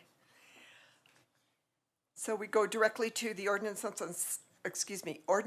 on second reading and public hearings on any matter. A is the public hearing regarding the second resolution of statutory compliance for the annexation of 150 Francis Street. 1A, A1 is R 2023-44. That resolution finding a parcel of land known as 150 Francis Street annexation, generally located east of Sunset Street and south of 3rd Avenue, eligible for annexation. I'm sorry, I am stumbling here. Are there any questions or comments from council on 2023? Seeing none, I'll open up the public hearing for this agenda item. Seeing no one from the council, can I have a motion? It's for R 2023-44. It is. So resolution 2023-44 was moved by Councilor Waters, seconded by Councilor Yarbrough. Let's vote.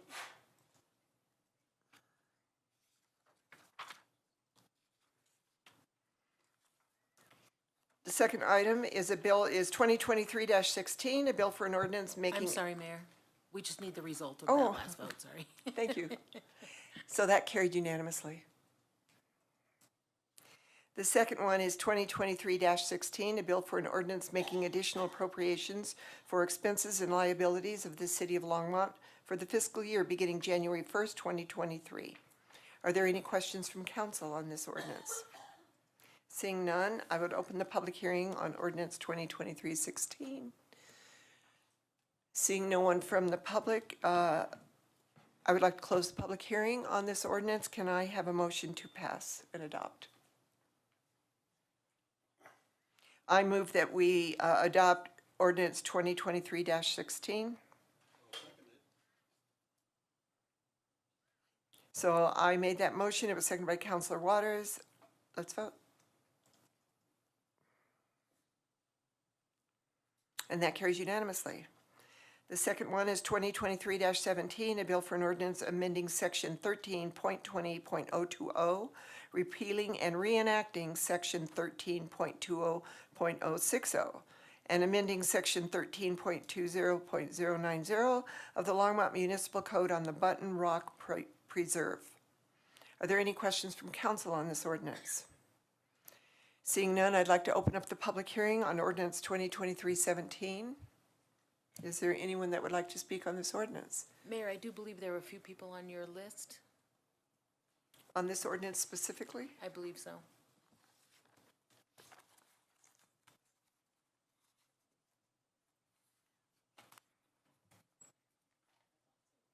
Well, no, let's see.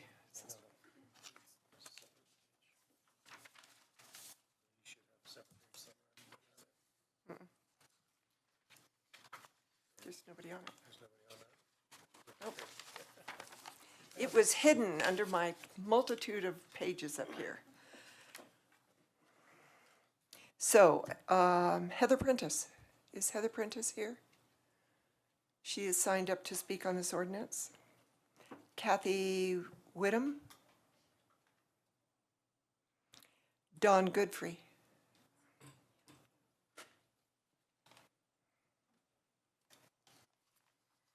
Hi, oops. My name is Dawn Godfrey. I'm at 18080 County Road 1. Can I just interrupt you for a minute? Yes. You are signed up to talk about 2023-17? Is that correct? Yes. Okay, that is the next ordinance we're going to read. Oh. No, that's Okay. my fault. So if you could just sit down on that very first chair, we'll call on you in a minute. Mayor, we are on. I think we are on 17. We're Button on- Rock Preserve? Yes. My You may come back up. Now I'm not nervous anymore. Good, but I am. Okay. My name is Dawn Godfrey. I live at 18080 County Road 1. I have hiked Button Rock for years with my dog, Hank. I hike there 3 times a week all year long, walking the whole trail and then back down the road to the parking lot. I heard this fall from the park ranger that the town council was considering prohibiting dogs. I was told that the decision was not going to be considered until possibly December. March 17th, there was a sign at the trailhead and again on the trail stating there was a final draft of the Button Rock Preserve Management Plan. A website was given at the bottom of the sign. I took a picture of it and went home to look up the plan. Unable to find the plan on the website, I found it on the City of Longmont website. I made copies of the plan and I handed it out to other dog owners on the trail. None of these people had even heard of the plan. The sign was up for a couple weeks and removed. I continued to visit with dog owners and let them know what was happening. They did not know, and they are upset. Dog waste. Yes, dog waste is toxic to our environment. Yes, we need to be responsible and remove it to the trash. Yes, I am willing and ready to do this for my dog and the ones that are not responsible. In the last few weeks, I have not seen any dog waste on the trail. I believe people are trying to take care of this problem. I promise I will do my part. I will even volunteer my time for this. Wildlife. I am an amateur photographer. I'm always taking pictures of wildlife, and my dog is always with me on his leash, not bothering them any more than I do. We are not a problem to wildlife. Overcrowding. When the parking lot is full, then people will have to try for another day. No overcrowding possible if the parking lot is full. Or charge a fee and cut back on the use. Please, please give us the opportunity to take care of any problem with dog waste. We can do this. Before you vote this plan into use, give us another season to clean this up and maintain the privilege of walking our dogs on this trail.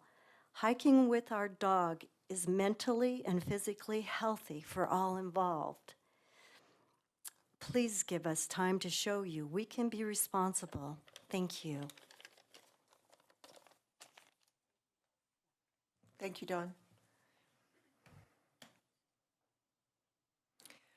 You know, before I read this ordinance, it was open to council to have any discussion and then to the public. We don't usually interact with the public, but I was wondering if it would be okay if I ask David Bell to converse with Dawn about all the public hearings and outreach that we have done, because this has been going on for quite a long time. Thank you, David. So our next ordinance is, we have to vote on this one. So is there anyone else that would like to speak? Seeing no one, I'll close the public hearing. Can I have a motion to move 2023-17?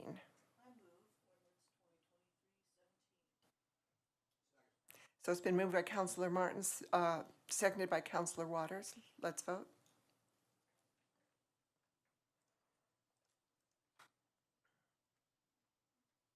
That passes unanimously. The next ordinance is 2023-20, a bill for an ordinance amending Chapter 10 of the Longmont Municipal Code by adding Section 10.24.120 on camping or lodging on property without consent. Do we have any questions or comments from council? Seeing none, I'll open up to the public. Is there anyone that would like to speak on ordinance 2023-20? Seeing none, I will close the public hearing and ask for a motion. I move ordinance 2023-20. So it's been moved by Mayor Pro Tem Rodriguez, seconded by Councilor Yarbrough. Let's vote.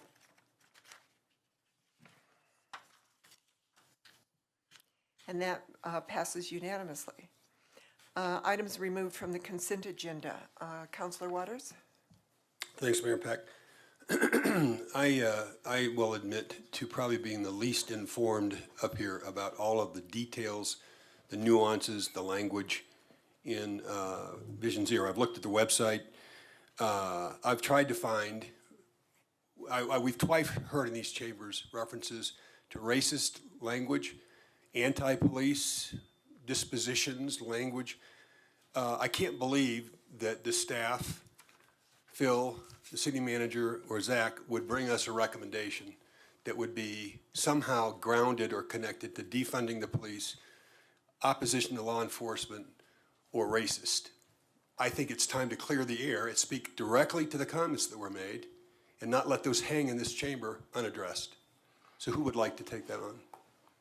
I think I'll start and then Phil can jump in. So I've been perusing different areas to try to find out what's the nexus of some of these comments. And I think what's interesting is when I've looked through and really targeted that specific topic, there's actually a mixed bag in terms of what you find and how communities are reacting to this in Vision Zero, because when you look at the E's in this, and enforcement is a significant portion of it, what you actually will find as you search the web and you see this conversation, there's actually a different piece of the conversation saying that there should be less, you should be less reliant on the enforcement piece because of what people are seeing in terms of disproportionate impacts for policing. That's not part of Vision Zero. I think when they talk about how specific communities are dealing with, I think that's where you're seeing very specific communities looking at it and maybe placing less emphasis on the enforcement, but it's not something that I'm seeing as part of the Vision Zero plan, because in all actuality, our public safety department has to be beside, you know, Phil and Jim and the folks working on this, because that's an important part of this process. And so I haven't seen anything as I've been reviewing it that is getting at the concept of defunding police or removing our public safety department from that conversation. The reality is we're in conversations constantly and they're partnering with each other on different things. So I've looked, I couldn't find it. What I found actually has the other argument in play as I've been evaluating what's online. And I think if it's showing up, it's probably showing up where it's community specific and they're making those decisions. And I take you back to what Jim said. This is a community process. And what we do in our community is not necessarily what other people will be doing in their what they're doing in their community. Bill? Good evening, Mayor, members of council. Phil Greenwald, Transportation Planning Manager. Just wanted to address some of those items as far as really trying to say that this is a community effort, and the idea is that we are working with the members of the community, specifically our public safety folks, to be part of the process, part of the task force that we mentioned earlier, and part of the action plan. It doesn't work without all these people at the table, not just public safety, but all the different people that need to be involved with the communications, the planning, the engineering, and the police are obviously a big part of this as well. So we just want to be sure that this is not something that's an edict that's on the city. This is the city taking part and changing the way that we look at how we look at building the community and looking at the crash data. Again, we're trying to safely move people and not just cars. And I think the emphasis on cars has been in the past, and we're moving forward past that to more of a people-based safety element. And it's really about one thing that wasn't mentioned too much in our presentation, I apologize for that, was the vulnerable populations of people who are walking, biking, and trying to access transit are really the people who are paying the price when they walk across the streets, when you get hit by a car, 2,000 to 4,000 pound car, if you're walking or bicycling, those are the people we're looking at as well. And so it is a community effort, and we're gonna make sure that it's tailored specifically to Longmont. Thanks, Phil. Thanks, John. And I'll just add, in trying to track all this down, if at any point I felt like it was something like that, I would be the first person to come to the city council That's what I would and say, expect. we don't need to go down this road because here's what I'm seeing, and I have yet to see anything like that. So Councilmember Martin has comments. I'll be happy to to offer a motion on this when the time comes. Okay, great. Counselor Martin. Thank you, Mayor Peck. I'd just like to say that I have had a very rewarding experience in the last couple of years in working with residents here who are very interested in improving the livability of Longmont and promoting multimodal transportation in general, and Vision Zero in specific is one of the issues that they pursue. And along those lines, I try to keep up with them. And I was very happy fairly recently to discover that while Vision Zero did come out of European efforts for urban livability and preventing child murder, as it was called in Amsterdam, I think, that there is now a Vision Zero network in the United States that rephrases a lot of the principles of Vision Zero in terms of how we talk about things and how we do things here in the United States. What it is absolutely not is any kind of a government. It's not anything you sign up to. There are no Vision Zero overlords.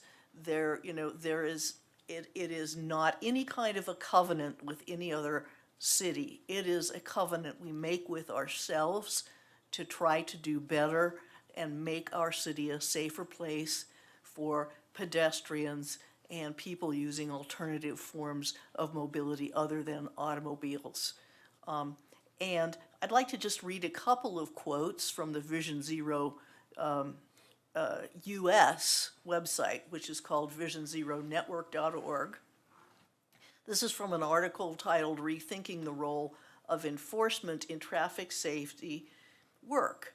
It says, we recognize that radicalized enforcement, including discriminatory traffic stops and inequitable traffic fines and fee system, is too often conducted in the name of state streets, but it doesn't have to be that way.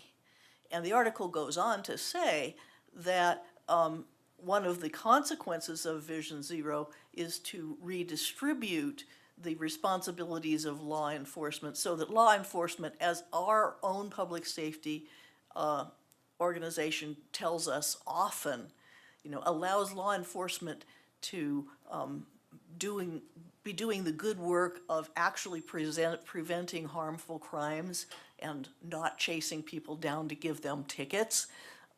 Vision Zero reduces the occasion for traffic violations, when it is successfully implemented.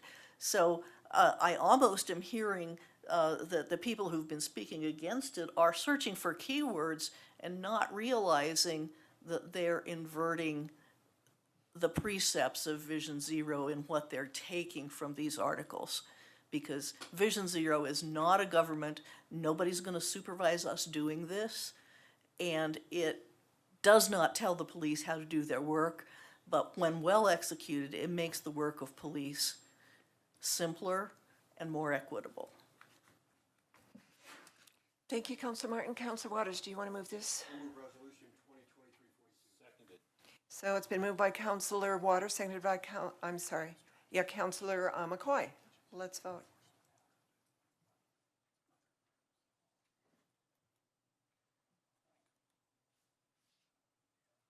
So that passes unanimously. Thank you. We're now at general business, and this is the Universal Recycling Ordinance. We have staff to make a presentation.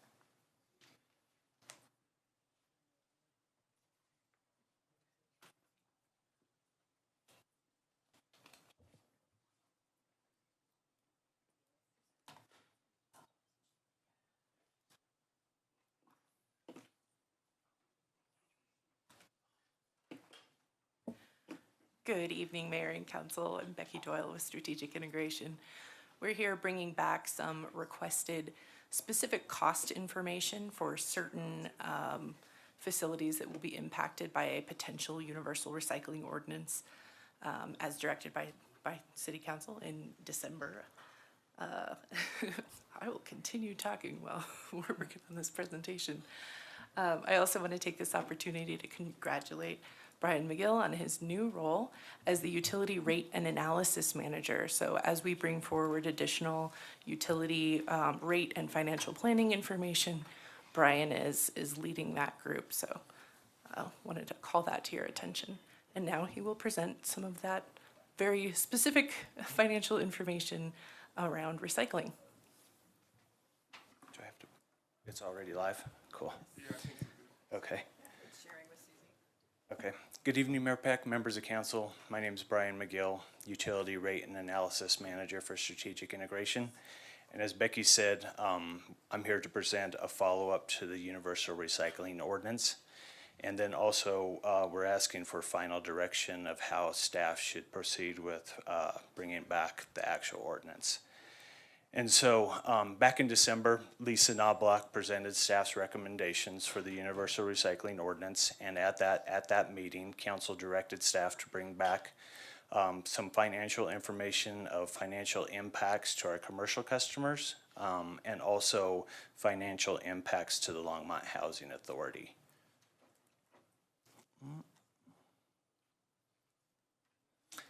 Okay, so here's tonight's agenda.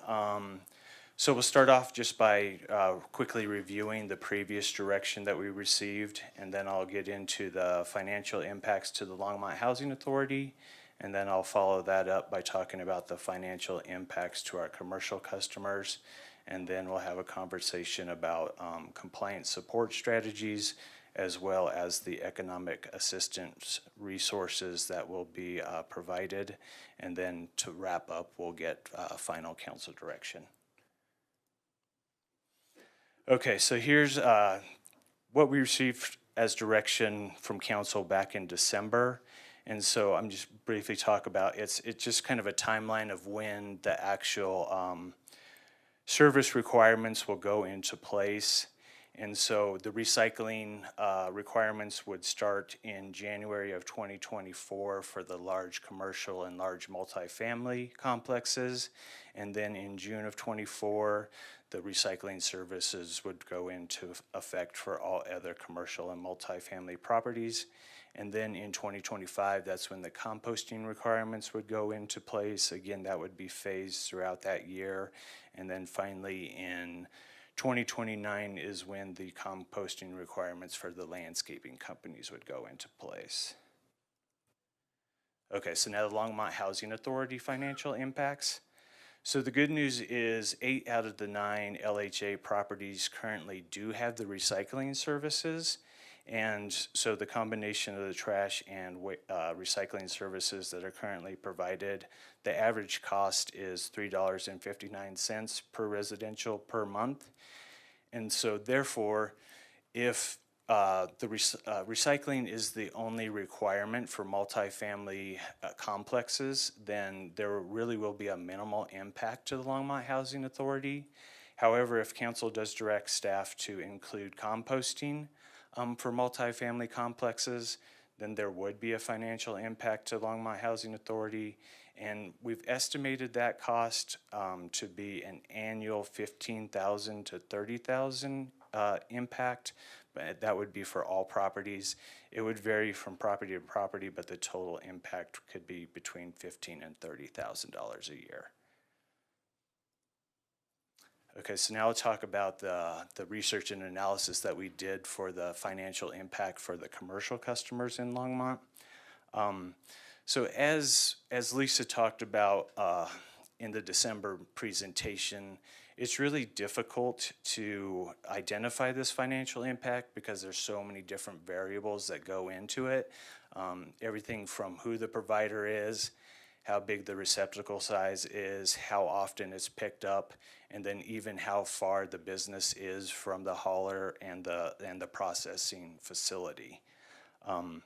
But to begin this process, staff obtained a list of all the licensed businesses within the city of Longmont. And from that list, we selected 3 different categories. And those categories were based on the size of the category, as well as the internal comparisons within inside those categories. And so the 3 categories that were selected were food services, and then general, and the general category includes the retail businesses, And then the final category was business/finance, and that includes things like banks and insurance providers.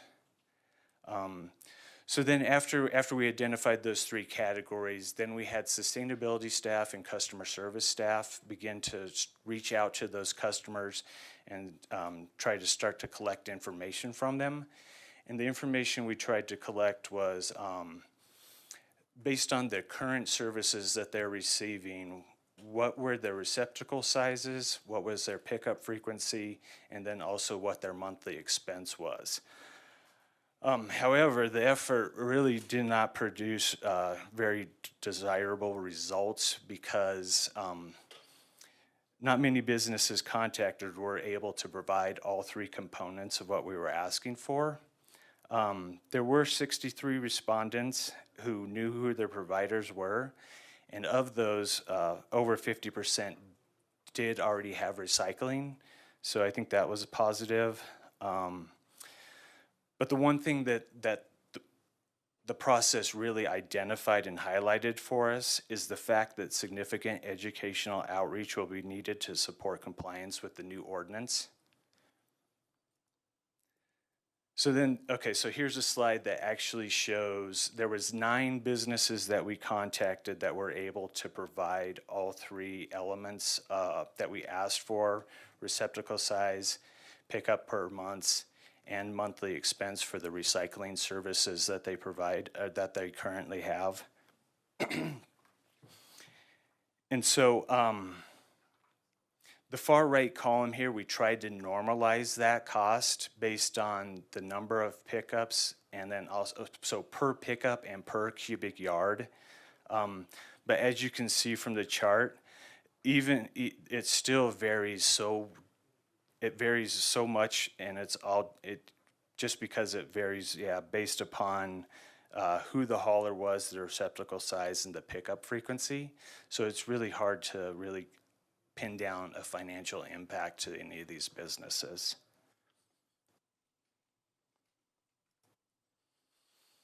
Okay, so then the implementation of the universal recycling ordinance will include resources to assist businesses in complying with the requirements.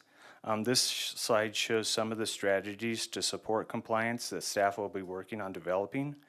The first resource to be put into place will be the hiring of a sustainability coordinator focused on zero waste implementation.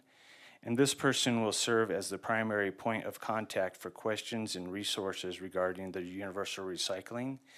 And they will also be developing training and collateral to assist businesses in understanding the requirements and how to meet them.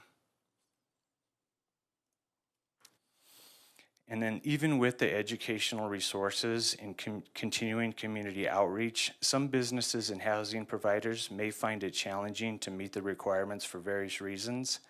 The program proposes to offer one-time grant funding for the purchase of equipment or site changes to enable the placement and collection of recycling and composting containers.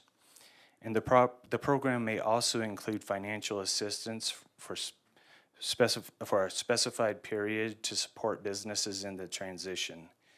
And then also external partners such as Boulder County, Colorado Department of Public Health and Environment, and Front Range Waste Diversion may also provide grants, technical assistance, and other resources to assist businesses.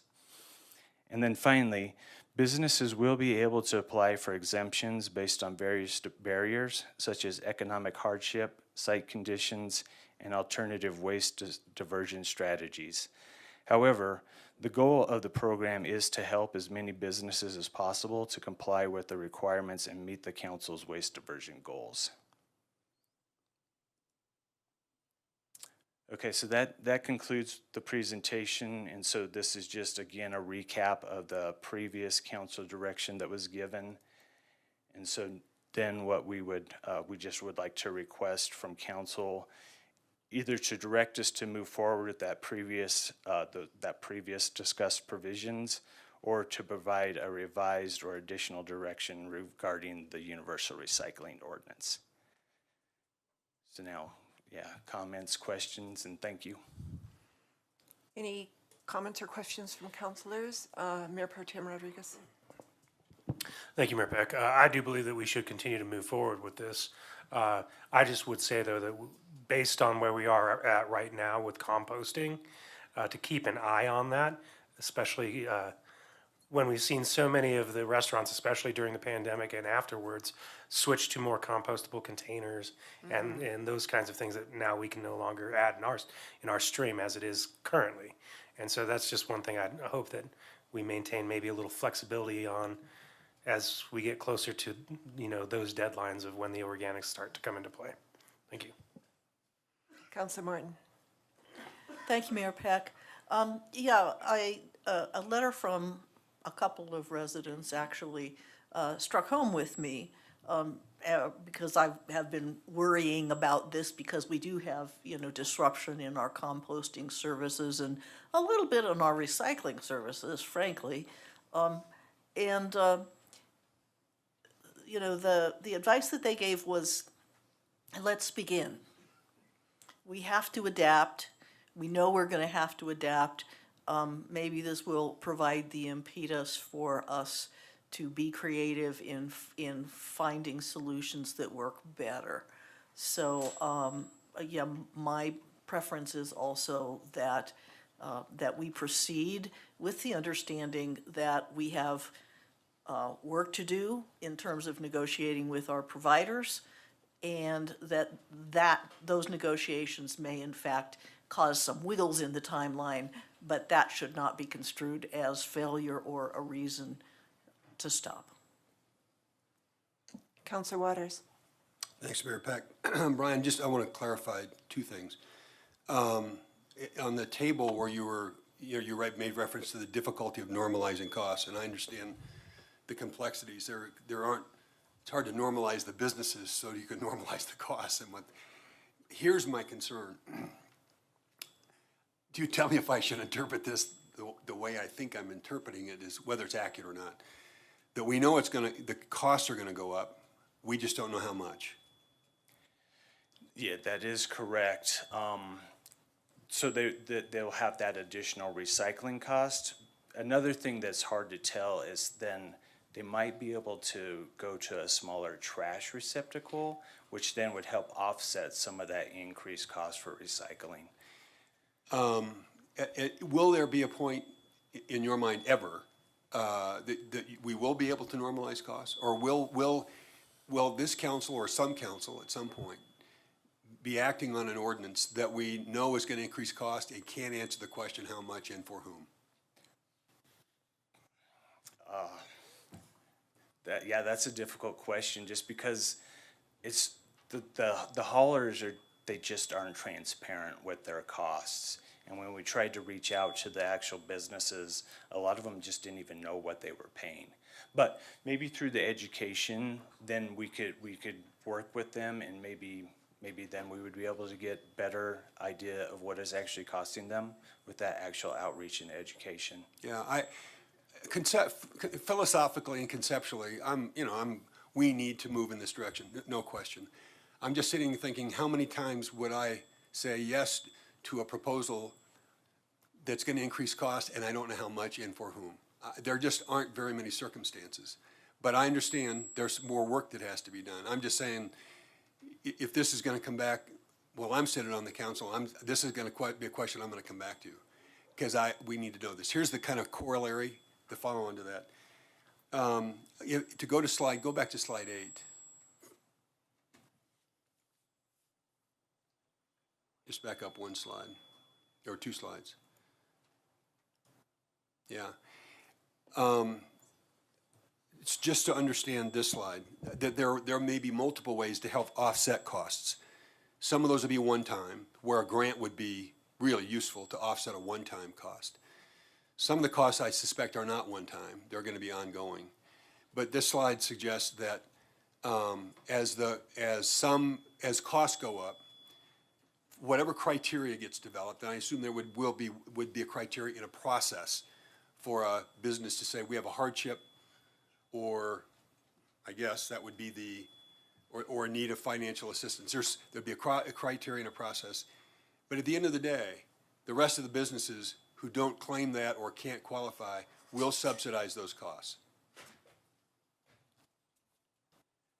from a business perspective, how's that gonna play? Because the message is gonna be, and I'm not arguing about the value of this.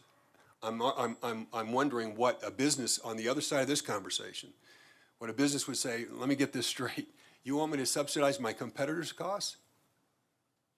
Or I'm gonna, at my expense, subsidize his costs. We're in the same business. He has a hardship and I don't. What's our response gonna be? Mayor Peck, Councilmember Waters, there are many factors that go into the cost of waste services, and because so many of these services are provided by private haulers, we have little visibility or control into what happens with that. I think we are going to learn a lot more. I mean, obviously, in going through this process of reaching out to 1,500 businesses and getting 9 responses that were complete, we understand the limitations of the engagement with this service in particular. I think we will get to a point where costs are better known, where commodity prices, shift and allow for some more normalization.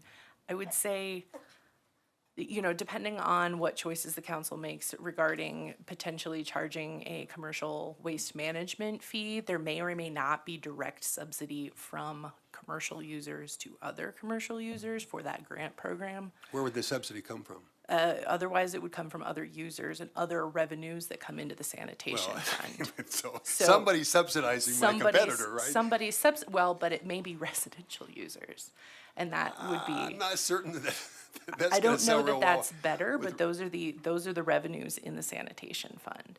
I mean, there are other revenues in the sanitation fund as well that come from, polycart revenues, special trash collections and things like that, as well as grant opportunities that are coming through the state. So one more question, I'll be quiet. I understand, and I'm going to be supportive of moving this forward. I just can anticipate what the conversations are going to be like, what we're going to read, both in the newspaper and in emails when the time comes.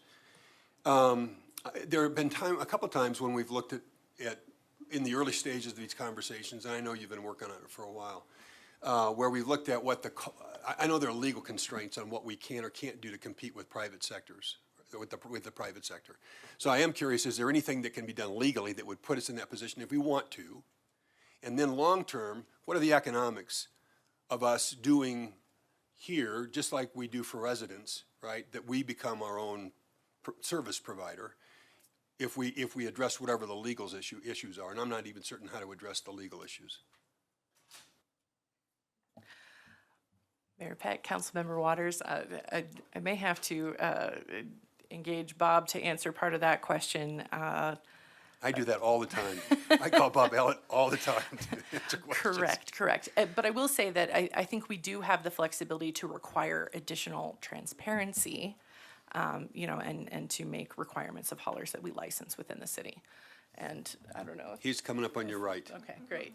I was just saying, maybe Bob has something to add to that. What question am I answering? What are if the city of Longmont decided we wanted to address whatever the legal constraints are for competing with commercial haulers, right? Because some municipalities do that, right? Not that I'm aware of, not for commercial. So there's no legal business. way in Colorado. Not without the state doing it at the political level. So it'd have to be a state statute that allow us? Yes. Oh, I thought there was something that within our charter or some local option we had that would put us in that game. No, and the bigger barrier is probably the economic one anyway. Well, that would be the second question. Yeah. And what are the long-term economics? I know there's a big cost up front, but what does that look like over time? Well, I mean, we're really good at curbside programs because we can plug and chug out there. Commercial's a lot different than that. Every collection is much more expensive. So without a lot of equipment, without a lot of customers, you can spread your equipment and your services across, the more you have to charge. So the large private companies can serve major regional areas and just not a large enough business. It's economy of scales, yeah. For waste management or Western whatever waste management, whatever the commercial carriers are, because they get spread that across multiple municipalities or states or regions or whatever. That's the economics of it. Yes. All right, thanks. And I apologize, Mayor, I'm Bob Allen, Director of Water and Waste Services. I didn't do that. This is the Bob Allen. And if I may also comment on I think the question on subsidization. We have to remember that that's, I thought your point was valid. Maybe a bit of a straw man argument, however. More successful businesses do that in many different ways, like they pay more taxes, they have, subsidized roads and sidewalks to a greater extent. So you're gonna have that too in this case. But I think that we would really want to watch out for, as you stated, the competitor versus the direct competitor types of subsidizations. I'm just, I can anticipate what It's a that fair- conversation will be like when the time comes. Thanks. Seeing no one else on this, so far I've heard that Councilor Waters, Councilor Martin, and Mayor Pro Tem Rodriguez are on board with staying the course with what we're doing. Can I have to Councilor McCoy? Thank you, Mary Peck. Well, I'm in support of this, and I seem to remember something from our trip to National League of Cities where the agricultural secretary was talking to the whole group of delegates there, talking about how many grants they had, and it seems like maybe they had. It seemed like he was saying that they had a grant for this type of thing. He had just a list that was as long as your arm about grants for especially this idea of composting and that sort of thing. So it might be something to look into. And I am in support of it as well. But I hear exactly where Councilor Waters is coming from. We really have to not defer the cost off to other entities in the system. Councilor Yarbrough, you got a thumbs up. Councilor Hidalgo Faring, a thumbs up. Okay, you have your direction to stay the course. Keep working on this. Thank you very much. The next one is our big discussion for the evening. It is the Library, Recreation, and Culture Fund discussion. So, staff presentation. That'll be me. Okay. Just letting Dallas pull it up.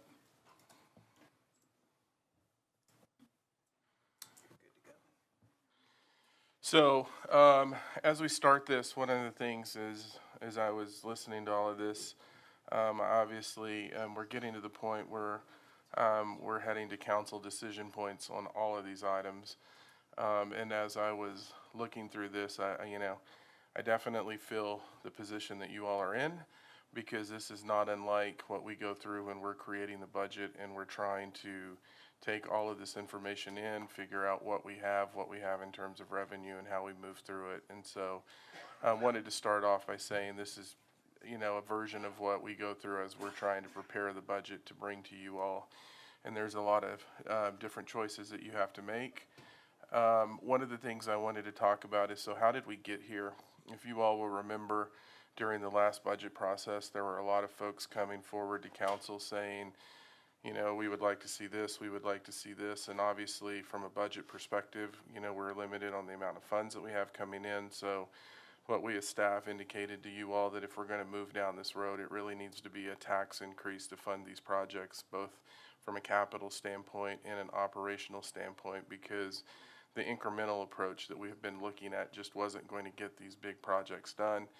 Also, when you consider a lot of work that we had to engage in the last 5 to 6 years on the rehab side, where we had to use a lot of our public improvement fund for bond initiatives just to stabilize our buildings, that took up a lot of capacity in terms of limiting what we could do. So we brought this forward to you all in terms of the Library, Recreation, and Culture Fund. I'm sorry, I need to get a couple of things. So one of the things that you all asked in the last presentation, and I wanted to put this on the screen because I think it ties to what I just talked about, is when we were looking at what are we doing in terms of parks and what are the projects that we have in play. Obviously, we talked about, the best value approach, 8 and 5 years. If you look at this slide, the purple is basically the projects that are included on that list. The green are active park projects that we have going on in the community. And then the yellow is what's included in the tax initiative. So that's just a baseline in terms of what we actually have going on from a project standpoint. In addition to this, you will find many of the same staff members. As I indicated in our council retreat, as we were recovering from the flood, we adjusted the capital improvement plan dramatically in terms of where we were putting funds to maximize the federal dollars, and we still have some folks working on those projects as well as we're moving through. So I'm not going to go into a lot of depth in this. You all will remember a lot of the things that we talked about in terms of the proposed projects, and you can see many of the things that was brought up tonight earlier on this slide. And then when we look at the proposed projects, renovation and remodel, you can see the Quail Campus and Centennial Pool, and then you see some park projects on the list. Now, one of the things that we indicated in our council communication is really looking at projects that are ready to move forward and supported beyond 50%. And you see the library, the new recreation and recreation center rehab, Dry Creek Park, arts and entertainment. We are working on some current cost estimates on that based on when the study was originally completed.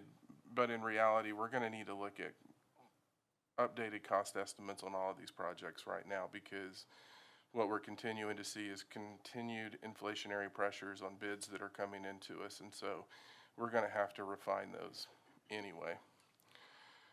We had some projects with some changed conditions. Obviously, the museum funding was discussed. You all acted on a resolution earlier about a capital campaign. We know that the Stewart Foundation has put money into this project, and that information is detailed in the council comm.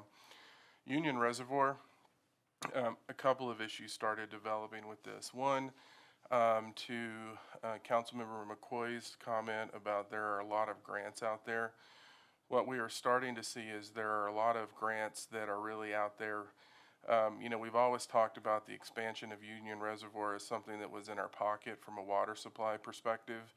But what we're starting to see is there's a lot of federal dollars out there in terms of maybe we could apply and get that from the expansion standpoint. But one of the things that actually came up during our capital improvement, so we're already starting our budgeting process. One of the things that came out of the discussions in our capital improvement plan that we weren't aware of is that when we look at the recreation expansion of Union Reservoir, that's actually going to require relocating a road. And so that places additional financial requirements on the street fund that would be responsible for that. And as we talked about earlier, when we talk about Vision Zero and some of those things, we're going to have a lot of competition within our transportation fund anyway when we take into account First and Main, what we're doing from a Vision Zero perspective and how we're going to approach our streets in general. And so we really feel as staff that there's enough change condition there that we may want to step back a little bit and understand what are the funding opportunities that exist outside of our normal look, but also knowing that we really can't bring street funds in to move a road, which then the other way to do it is you're going to have to increase the cost of the Union Reservoir project. Obviously, when we looked at the survey results, Montgomery Farm Park didn't have a lot of support, and so we feel like that's probably one that is not ripe. And then literally Thursday afternoon, last week, something developed on Centennial Pool that is a significant change condition. And as we were trying to write the council comm was finished, as we were trying to get the agenda out, we had to stop and rewrite the section to say we would present this option to you tonight. Based on what we heard, we had to bring this to your attention because it's a really unique and interesting opportunity. So what is this opportunity? Well, let me back up. So what did we hear on Centennial Park? What we heard in the survey, and you can see this, is people didn't want to eliminate the pool in exchange for a court. We heard issues about investment in the north side of our community, technically not in the north, but on the fringe. And then we were hearing don't abandon some of our traditionally underserved areas in our community. And I think when you looked at the notes from the Parks and Rec Advisory Board when they said we need to relook at this. I think we were all hearing that. I know council was mentioning that. And so we had to really re-anchor on this. So what happened Thursday? So the YMC approached the city with an opportunity for a partnership. One of the things that the Y has been doing in the Midwest for some time, as we've learned through this, is they have been working on unique ways to develop and expand their Y facilities. They are currently working to implement this model in Colorado Springs. I think they're having a conversation in Laramie as well.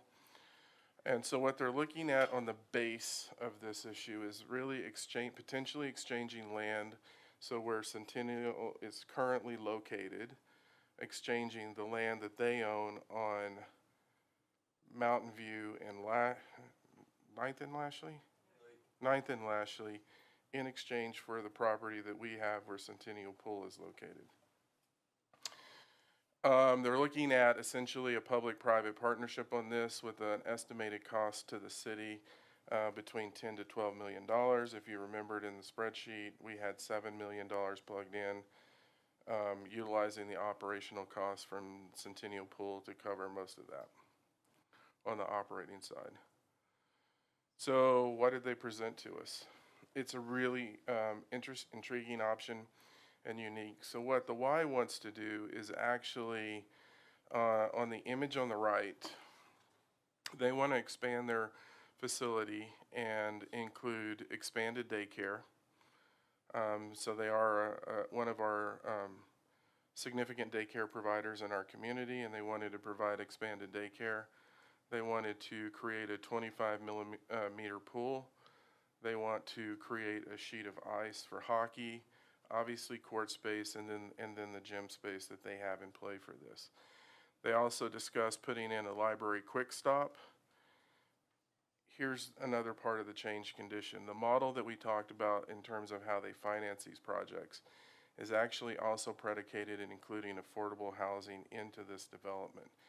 And so the companies that the Y partners with have found a way to actually use the tax credit process for affordable housing to help offset some of the expenses that are associated with the main building, which changes the economics on that quite a bit.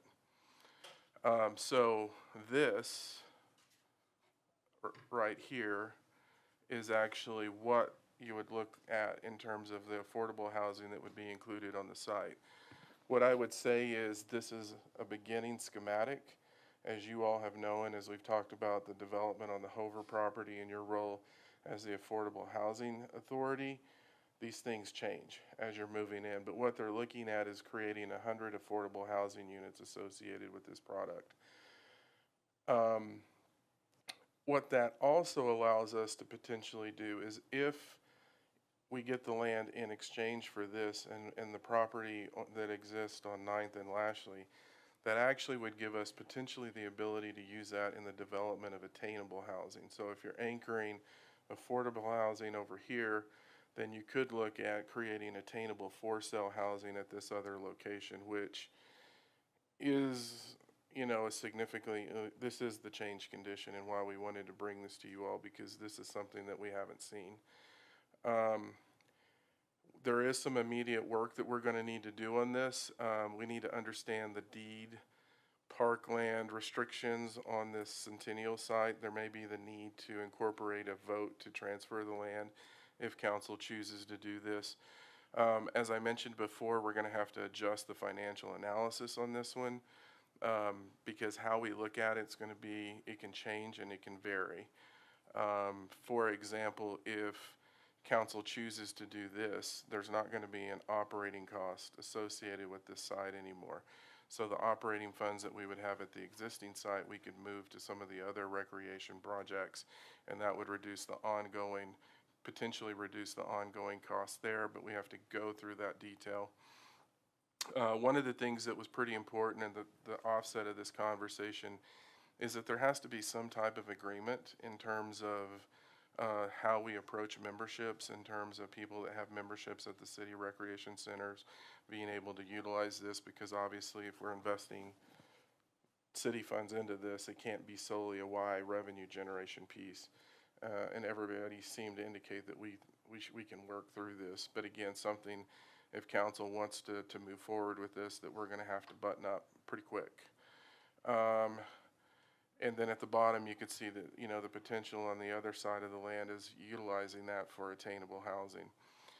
So when we take everything that we saw on the previous slide, and when we look at the potential in this project, why I felt we absolutely had to do this to you, when I compare this to what you said in your goal setting session, is you now touch attainable housing, you touch early childhood, you touch affordable housing, and it's a different way to then address many of the issues that we're seeing in the survey results. And so we don't like doing it this way, but it was just moving so fast that we had to prepare and build this, and I had to have some time to think through it before tonight. So this is the change condition. This is the different look at the Centennial Pool site.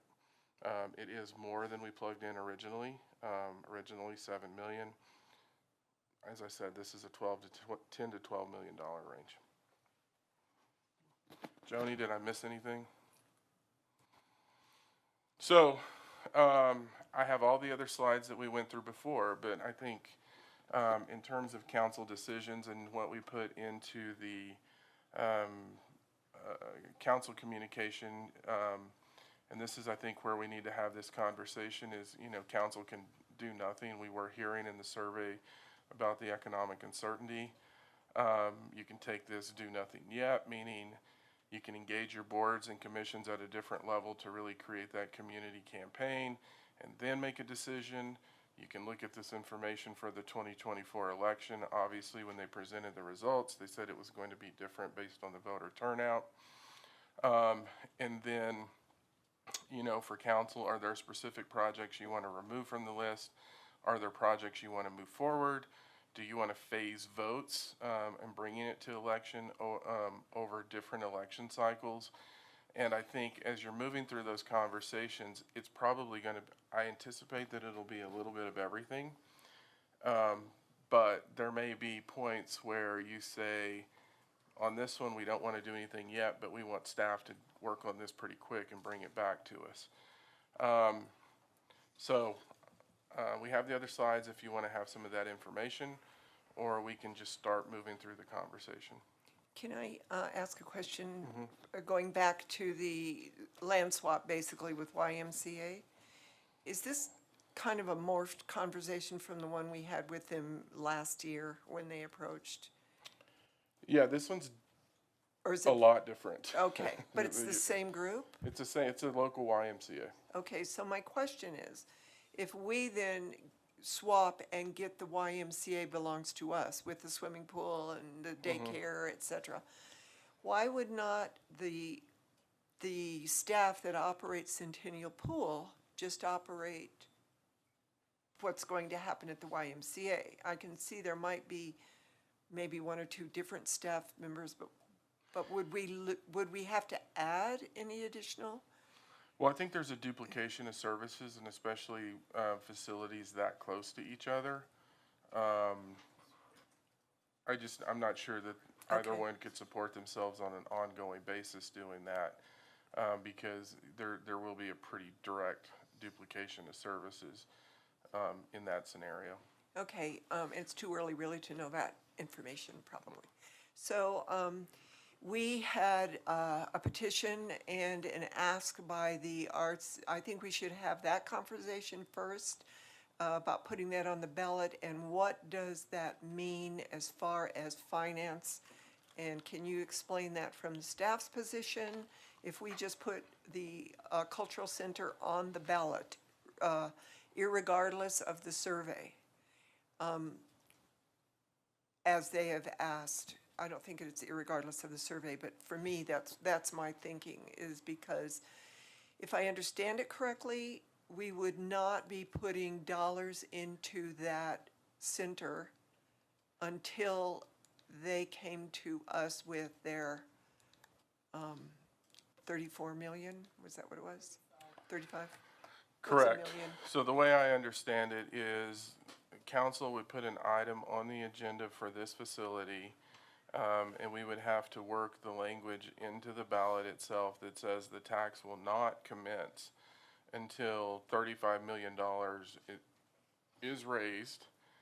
And I would suggest, once that, it has to be raised and in an escrow account at that point, because a lot of times when you do the fundraising campaigns, Jamie says, I may commit $2 million.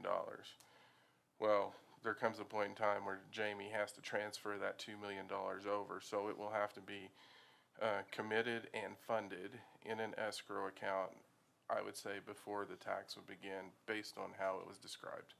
And is there a sunset as to how long we would wait for that to happen, or would it be I believe it was 5 years. just 5 years? Okay. Thanks for that explanation. I just wanted it reiterated for the recording. So I'm just going to open this up. We have a list of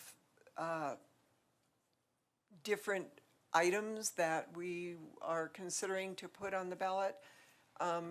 If we want the arts and recreation, not arts and recreation, cultural center put on an agenda, it would have, on a ballot, it would have to go to an agenda first. And, to another council meeting on an agenda to move forward, is that correct? Correct. We would Okay. have to bring the relevant ordinances associated with it to place it on the ballot. Okay. So, and then we have these other things. Let's just start one by one. Councilor McCoy has he's up. Let us know what you think. Well, I think that that's the group that seems to be most organized at this point, and I think they're consistently organized. I think they'd have a time limit. I think some of the things that you look at in regards to good business practice in regards to, you have a dedicated group of people, you have a time, a dollar amount that they're looking at, you have a time limit, and you have a general conception idea. I think that's a very positive thing, and so I think we should go ahead and look at moving that forward in the time frame and in the structure that Harold's talking about, and I think that would be a good thing. Okay. Councilor Yarbrough, I'm just going to go one by one and get what everyone would like to. Oh, I don't see her though. Councilor Hidalgo Faring, do you want to weigh in on this performing arts complex? Did you get the email that they sent out about having the petition and putting this on the ballot? Okay. So we are discussing, if you're not ready, I can come back to you. No, can you hear me okay? Yes. Yeah, no, that's fine. So are we specifically, because it gets a little hard to hear. We are specifically talking about the Cultural Arts Center, or are we talking about each item? I think we're gonna, right now, talking about the cultural arts, the performing arts complex. The Performing Arts Complex. I am in support of adding that to the ballot. Okay. I think that, just the agreement that's, that they would contribute a portion along with what the city would do, and we won't be providing any money until that, the 35 million is attained. I think that's a very fair, deal, and I would like to add that. I am in support of that. Okay, thank you very much. Councilor Yarbrough?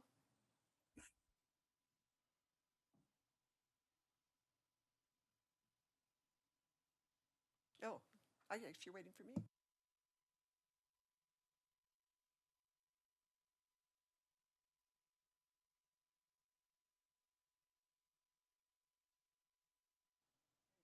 Thank you, Mayor.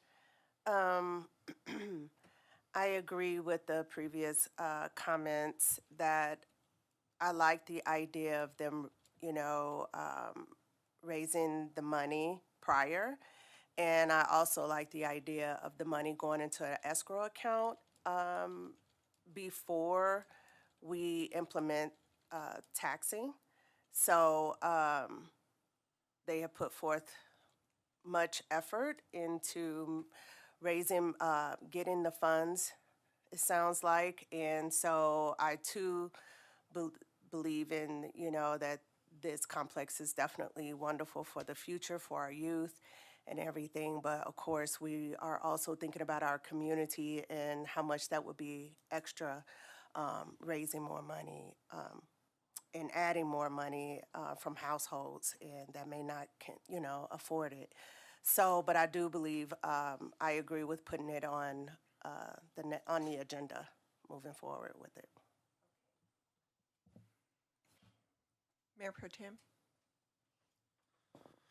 Thank you. Thank you, Mayor Peck. I'll be very quick about this, and I'm going to probably go a little bit beyond just the one thing, in the sense that traditionally the city's kind of run 3 ballot measures. That seems to be a kind of traditional number that tends to go on ballots, not just our city, but other cities as well, I've noticed. So I would go with the arts and entertainment proposal, move forward as a ballot. I'd also go with the library branch, and then also the rec rehab as well as additional rec center. Those would be my 3 that I'd put forward this year. Councilor Martin? Thank you, Mayor Peck. I agree with the Mayor Pro Tem almost. So I think that, 3 ballot measures, arts and entertainment, again, because it is, first of all, something that Longmont doesn't have anything at all in that arena.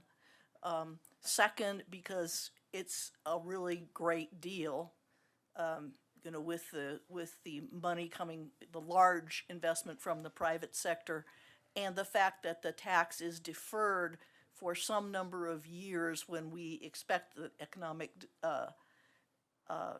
conditions will have stabilized before the public will see a property tax increase.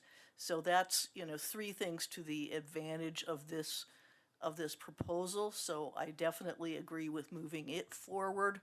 I believe that we have been stinting the library for too long. So again, the library should go on the ballot, but I think we've got a lot more work to do to figure out the mix of recreation, because we've got so many aspects to consider there. So we don't have to decide to to proceed yet. We can do some more analysis.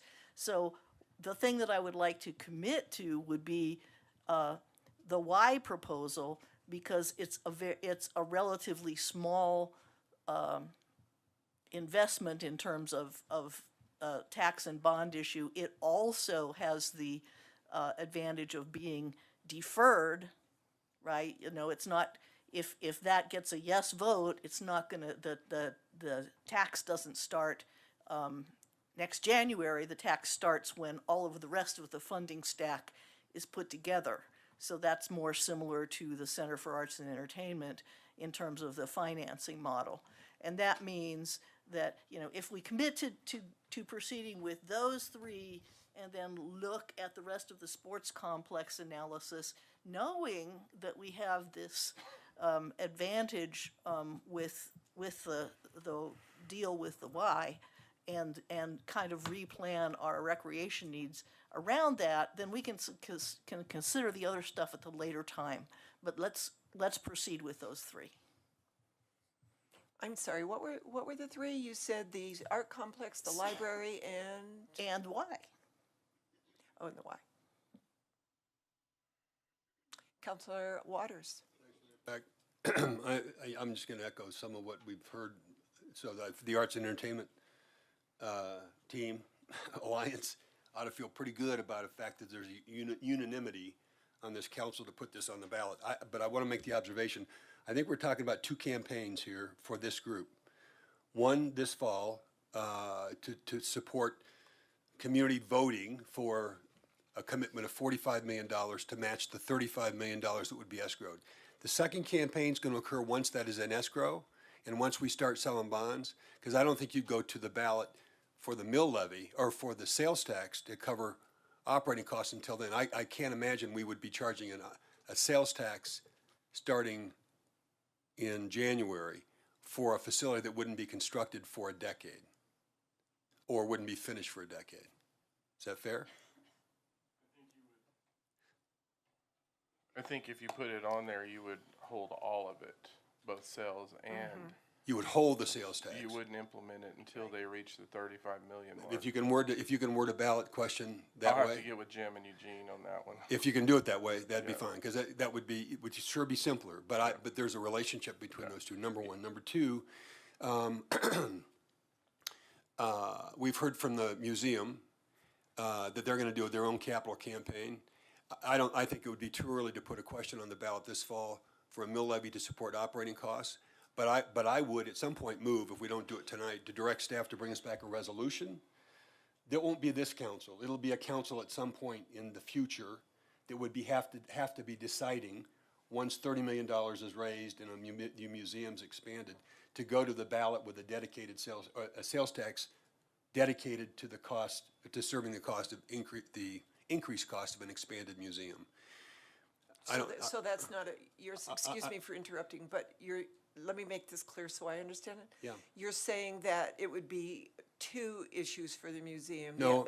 I'm saying that they've already committed to a capital campaign. I'm saying I wouldn't put a question on the fall ballot. Okay, thank you. To increase sales tax to support an expanded museum until the money was raised to expand the museum, and that is going to be a construction process. But what we could do, and I think we should do responsibly, is direct staff to bring us a resolution that we could communicate to a council at some point. We made this decision, encouraging that council at the right time to put a dedicated sales tax on a ballot, right? Whenever that occurs. Number three, I think we ought to move forward with the library, both mill levy and sales tax. I think we ought to, I know you're going to do cost estimates, but the sales tax would be to fund the library operationally at the preferred level. Right? And the last of that would be to direct staff to do whatever they have to. I wouldn't stop short. First of all, I love the idea that I happened to be I met with Chris Coker yesterday, who's the director of the WISE in Northern Colorado. And I was there to talk with him about our Early Childhood Initiative because of the WISE role in childcare. And so I got a little bit of a preview of this. I don't know if I should have or not, but it was very exciting to see what the possibilities are. But it does add a level of complexity to the rec package. For me, I'm going to support putting a rec package on the ballot this fall. What we tease out, dropping Montgomery Farms off. I thought the first night we talked about this, it wasn't going to make sense for Montgomery Farms to be on the list. I think we have an obligation to build a rec center in southwest part of town. I'm not certain what we're going to do with. I think probably you're saying that leave Dry Creek Park off of that list because of the 8 and 5 and the other Parks and Rec issues. But you could correct that, Harold. But whatever that combination is, including what the Y has brung us, to give the staff additional time to bring a package back for council consideration with sufficient time to vote to put that package on the ballot in November of 2023. Is that clear? Yes. So what I hear from you is... I'm wondering if it's clear to my fellow council members. It was a lot. So, Harold, can you unwrap that I'm just all for following us? the Mayor Pro Tem's lead. He went beyond. Yeah, you went beyond him. Yeah. So, So, can you unwrap that a little bit? What I heard was Performing Arts Center, library. Arts and Entertainment Center. Or Arts and Entertainment Center. Language is going to be really important here. Arts and Entertainment Center, library. There was a bit of a nuance in the sales tax at the preferred level that we'll have to work the numbers on that. And then what Councilmember Waters was saying, wants to put a recreation item on there, but wants us to work on looking at the broader recreation components as it's associated with this new opportunity that came up with the Y, which means we're gonna have to do some analysis on that. That's what I thought. There's you a said. pile of work here. Yeah. I understand. Cost estimates and, you know, in combinations of things. I'm just saying, we ought to be able to clear the decks to this degree, to say we're moving forward with these, right? Now do whatever analysis you need to do to bring back your ballot questions and give us a chance to vote on those. And I know we're gonna have conversations at the time about how many questions to put on the ballot and what item competes against another, and I would say put them on the ballot and let the community know, go out and compete hard. Do your jobs to convince this public to support these amenities. We will have done everything we can do. Now it's up to the rest of the community to lean into this and pick up the challenge and get the job done. That's what we failed to do in November of 2019. And clear as much as we can so you can really focus on the rec package, given what's come with the Y offer. The most confusing and conflicted part, I think, of the data that we saw when we looked at the polling data was around Clark Centennial Pool, right? In the things you mentioned, Harold. What about an underserved population in the swimming community and you know, all those concerns? You get a chance to address all those, but we doing it with a real clear message. And I'm looking at our Parks and Rec advisory group over here. They understand what this challenge is going to be. Scott is already organized. He's got, I think the last number I heard this morning was 150 people on his campaign team. I don't know, is that true, Scott? Close. But they're up for it. They're ready to take on this challenge, just like our arts community has taken it up. What we need to do is make it as clear as we can so they have a message and a package they can go out and sell to our recreation community, and for us not to be picking winners and losers here. Let the community do that. If I may ask, I lost my sheet where I was keeping track of it. Mayor Pro Tem, what did you say? You said arts and... Am I done? Well, I want to try to figure this out now because I'm getting lost in all of this. If I can go back and... Mayor Pro Tem, what was your list?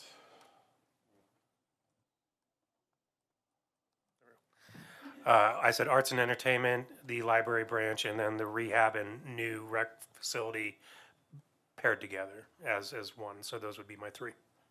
All right. And then Councilmember Martin, you said... I said arts and entertainment, library branch, and Y deal, because that needs to start early and often, and and we can figure out the rec center piece later, but let's get started on the Y deal is too good to pass up, and we have unanimity, I believe, on the first two.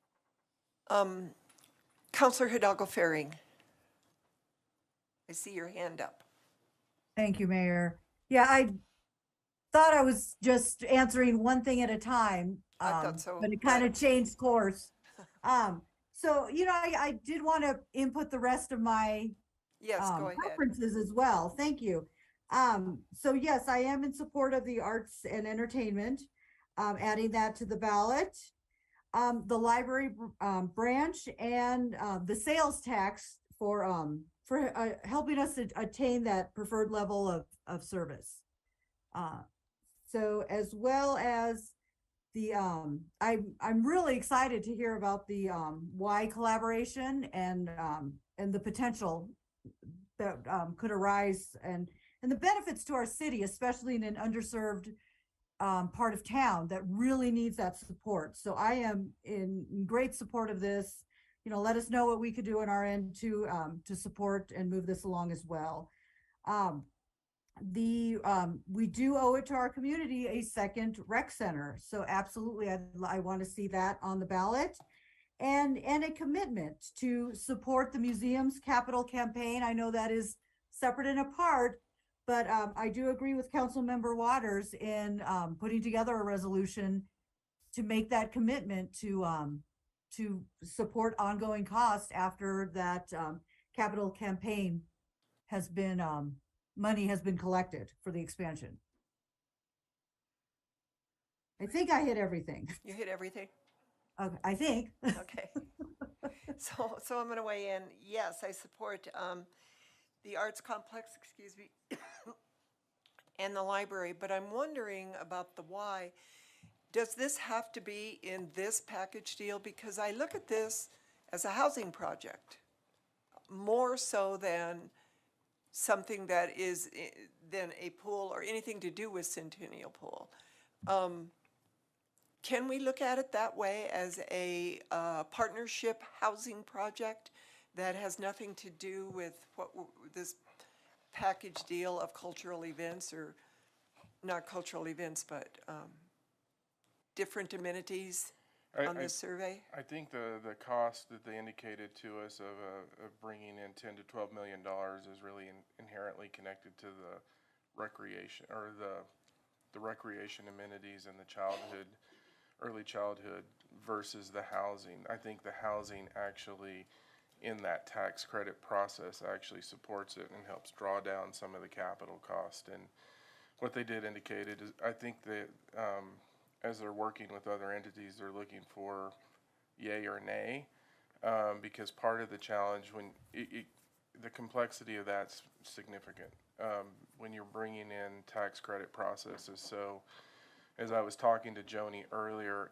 if you put it on the ballot in November and it passed, well, then what you're really going into is a 20, depending on what tax credit they're going for, 9%, 4% non-competitive, or 4% state. The 4% are in August, the 9% earlier.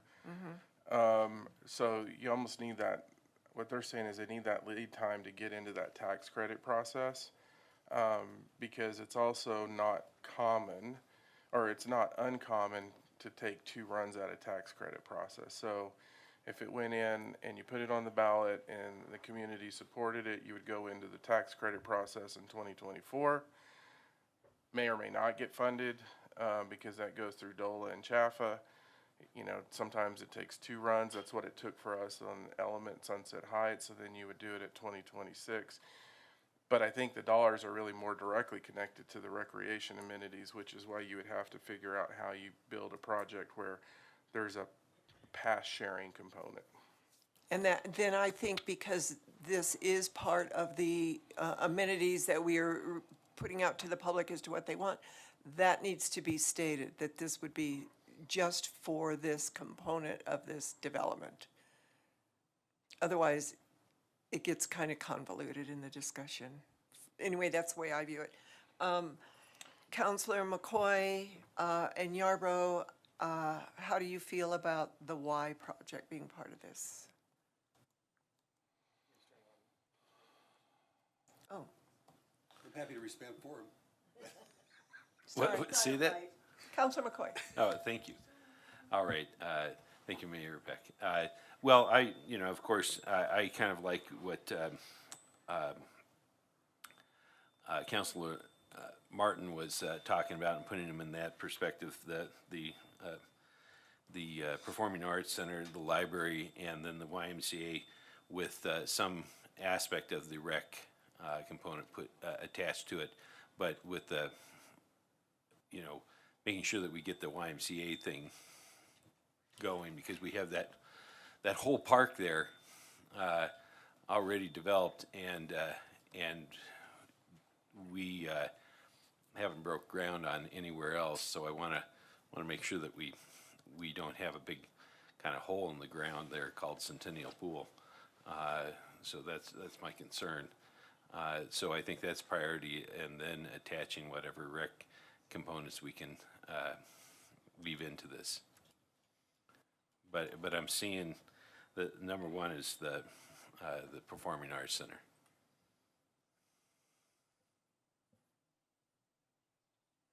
Councilor Waters. Do you want to? Well, now she's gone. Thanks, Mayor Peck. Thanks, Councilor Yarbrough. It just seems to me that the Y, what the Y is doing is offering us the solution in a twofer, right?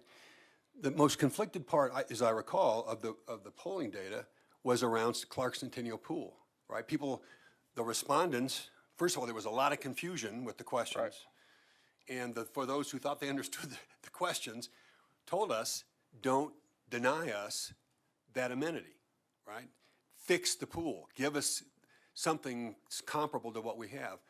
what the Y proposal does is help us say yes to that question or that concern. It's complicated, but the bonus, the twofer, is the housing project. And I would say, if we would expect that team over there to get started organizing a bunch of champions in this community to support a recreation package, if they have nothing to offer Southwest Longmont or other members of our recreation community, they have nothing to offer.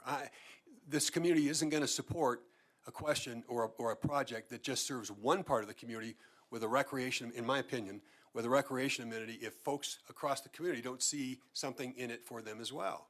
So to pick that one out and deal with that one and say we're going to ignore the rest of the recreation package, I think would be a terrible mistake politically. And I think it denies the community, regardless of what the economics are, people across the community are worthy and deserving of more recreation amenities. We ought not to deny what we have in the north part of town, or as you said, north central, Harold. But that doesn't mean that we don't have parts of town that are long overdue, including the deferred maintenance on the existing recreation center. So for me, the package would include that. It would include a rec center. Come back with whatever you think we ought to be doing with Dry Creek Park, yes or no, if it's in that mix, and how much we could do at Union, because that clearly was not in terms of the expansion. What I heard you say is there's going to be potentially grant funding for the expansion. We might want to come back and look at the amenity part of that, which then there were the two parts in terms of the Union Reservoir question. But give staff a chance to figure some of that out and bring a package back that sells to the community. What the Y brought is a solution with a bonus in terms of what we're doing at Clark Centennial Park. If I can answer a question, I think what we were saying on Union is if there's a viable option potentially for the expansion from a water resource standpoint, there all of a sudden becomes so much overlap between that project and the recreation project that it really makes sense to maybe hold and try to figure that out, because economies of scale and things like start coming into play, and then obviously the impact to the street fund and how that would raise the cost. That's what we're saying. That changed enough that we probably need to dig into that, and that's going to take a lot more time. Councilor Hidalgo Ferry. My God. Oh. Councilor Yarrow. I have Susie's face right here on my screen staring at me. So, Thank Councilor you, Mayor Yarrow. Peck. So I would definitely go with the library. I mean, that is a must. That is a must for me. And also thinking about, our community was already looking forward to the parks and the rec. We already had talked about that. And we know now we have this Y opportunity. That's the next thing shining and, glistening. And I appreciate that as well. I just feel like, I guess one question I have, what happens if we put it on the ballot and it doesn't pass? It meaning the YM, Then it's done. I mean, we can't move forward with it. Okay. So for me, as I was thinking about that, if it doesn't pass and we put a lot of effort and consideration into this, and then defer working on the recs and the rehab of the recs, I also feel that we owe that to the community who is waiting on us to rehab the rec center and have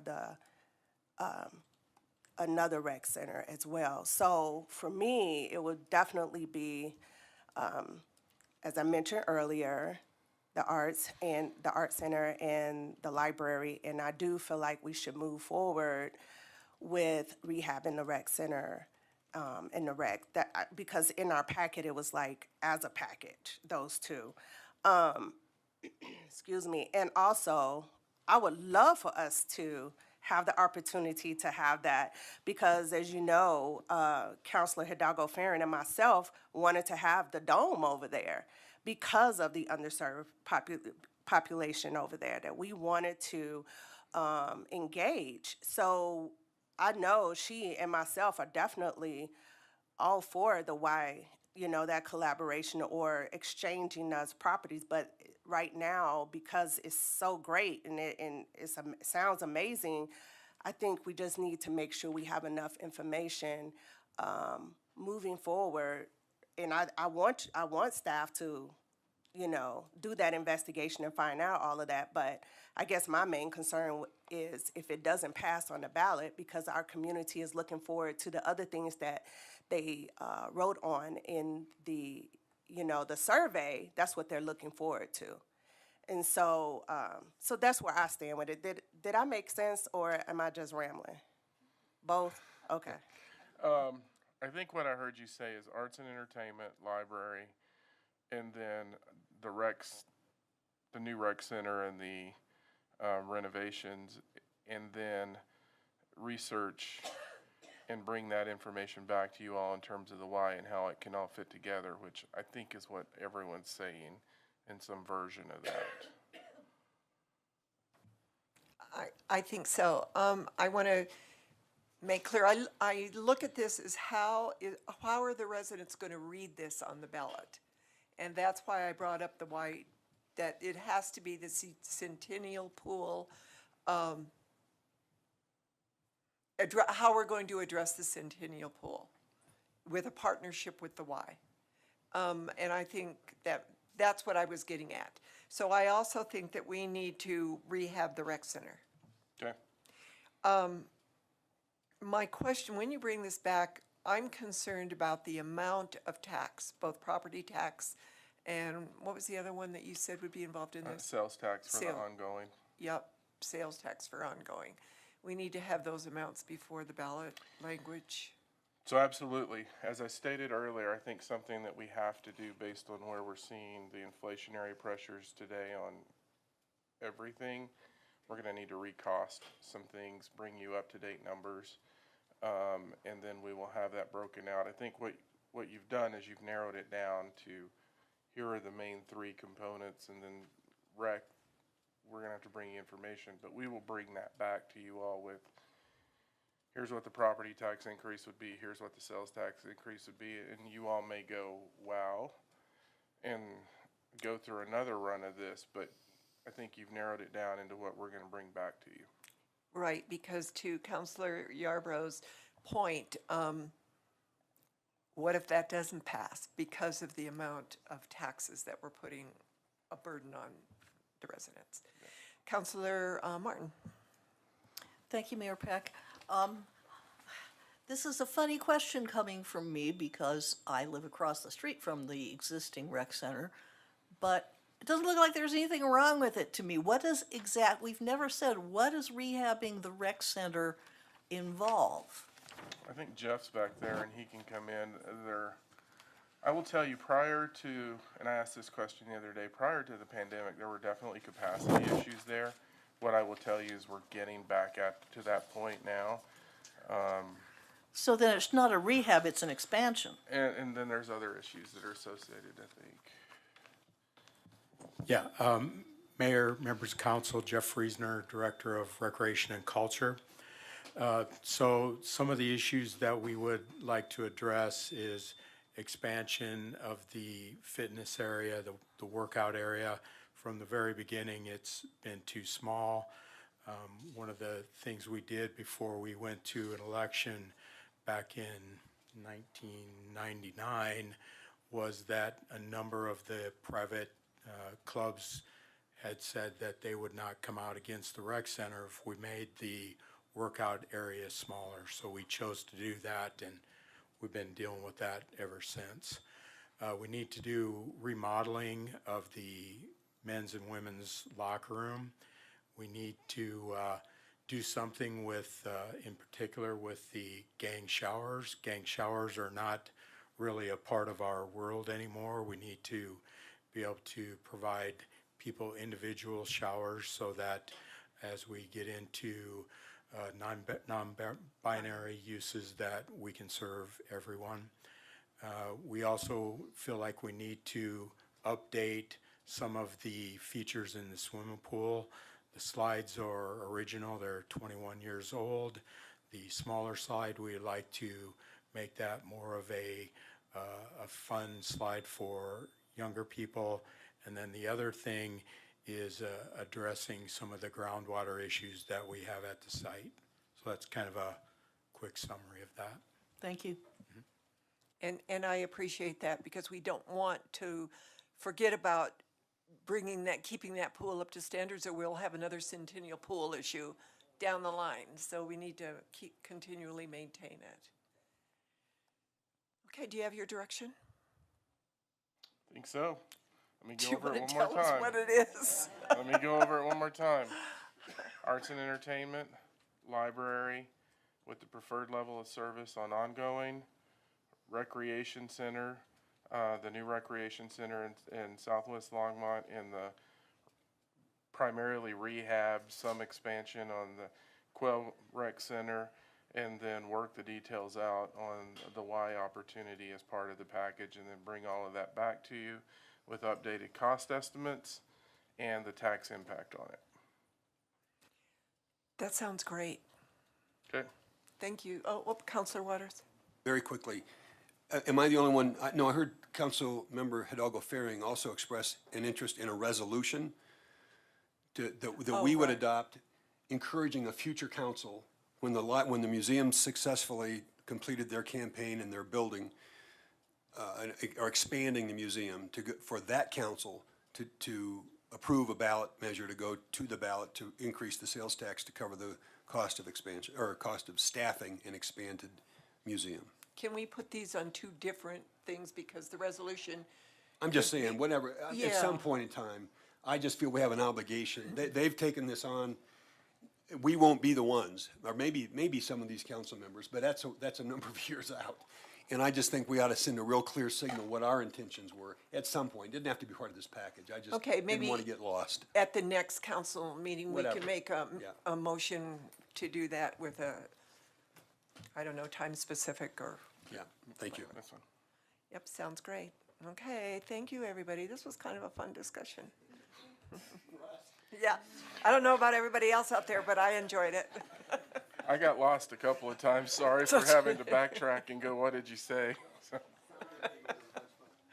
It's great. So we have a couple more things on the agenda. The next one actually is Councilor Waters brought to us a resolution of the Longmont City Council endorsing improved Medicare for all as the state or national health system. Do you want to say anything about this, Councilor Waters? Just very briefly, we've had, I made some comments at the last meeting, and this is not a new issue. This is not really there's slightly revised resolution from what the council approved in the fall of 2019. The resolution specifically addresses or calls for state and federal legislators to consider creating a single-payer system. Medicare for all would be an example. If there's a better, way to think about it or label it. But I think since the legislature has approved House Bill 1209, this is a logical follow-on to that, in my opinion. Okay, so this was in our packet, the resolution. Has everyone read that? Do we want to adopt that now rather than put it on another meeting? So if you would like to, let's have a motion.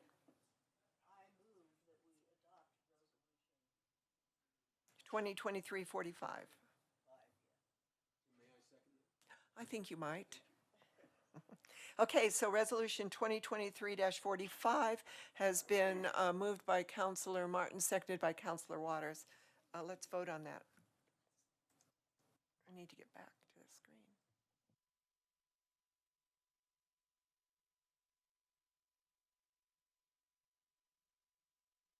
And that passes unanimously. Thank you. So the next one is brought up by Councilor Yarbrough. Well, it was brought in a way. There's a connection. There There's a certainly connection. is. Yes, thank you. So, Mayor Peck, members of council, Sandy Cedar, Assistant City Manager. We noticed, this is about the special event sponsorship policy. This is an administrative policy of the city, but we wanted to bring it to you because it has a council tie. During COVID, everybody stopped doing their events and, things kind of came to a, slamming halt. But as events are beginning to perk back up again, we've had some interest from community members about becoming city-sponsored events. And so, I started to look around, so what does that mean and how do we do that? And I found an older policy stating that anyone who wants a city-sponsored event needs to come to the council and ask for it. I felt like that maybe not be the best policy because it allows no vetting from staff, no cost analysis, no actual application process. And so what we're presenting to you today, in your packet is a copy of the revised sponsorship policy. It's very similar to the other one, but gives some more meat to it as well as some process. As I mentioned, this is an administrative policy, so it's more for your reference. We kind of would like to make sure that you're okay with this idea and this thought. It is one that we'll administer in the city manager's office. And then we do indeed have 2 applications for city sponsorship for 2 events. So the way that we've laid out the city sponsorship policy is that people would put together an application, which you had copies of ones for Juneteenth and for the Pride Festival. We then do a cost estimate, which we've given to you in the council packet. And then if you approve it, then we'll take that money out of council contingency in this year. And then next year, we'll budget for that as part of the department's budgets. It becomes part of the list of city-sponsored events. And then in that way, it gives you a little more information than people just kind of coming up and asking, please. So the policy is here. We would love to know if that's generally okay with you as a good way to interact with council and give you good information. And then we do have 2 applications. The Juneteenth celebration is one, and the other one is the Pride Festival this summer. So, Councillor McCoy. Thank you, Mayor Peck. I agree. We need to make sure that we have a vetting first, and I think it's just good policy practice and overall a good idea for most activities in the community. So thank you for everything you did on this. Mayor Pro Tem Rodriguez. Well, to paraphrase Councilmember Waters just now off microphone, yes and yes. That was actually a direct quote. It wasn't a paraphrase. Is that a motion? All right. Well, so the administrative policy yes. portion doesn't require a motion. I don't. No, believe. that's true. No, not the administrative policy, but the actual sponsorship of the 2 events does. But I believe that both events are I think should be considered very important to the city as far as celebrating the diversity of the community. And so I would move that we sponsor both Juneteenth and Pride Fest. Second. So that motion to sponsor both Juneteenth and the Pride Parade? Pride Fest. Pride So Fest. this year they're moving it from a parade, which is a First Amendment right type of Right. event, to Roosevelt Park and making it a longer event. Yeah, should be fun. Thanks for that clarification. And I seconded that motion. So is there any discussion? Seeing none, let's vote.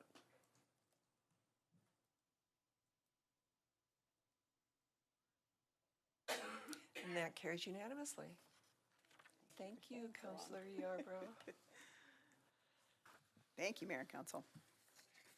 And now we're at the legislative items, which you just passed out a sheet for us. Yes, yes. And so my apologies for the fact that I got ahead of myself. I sent them out saying that they were for the May 2nd meeting, and then I was like, wait, we haven't had the April 25th meeting.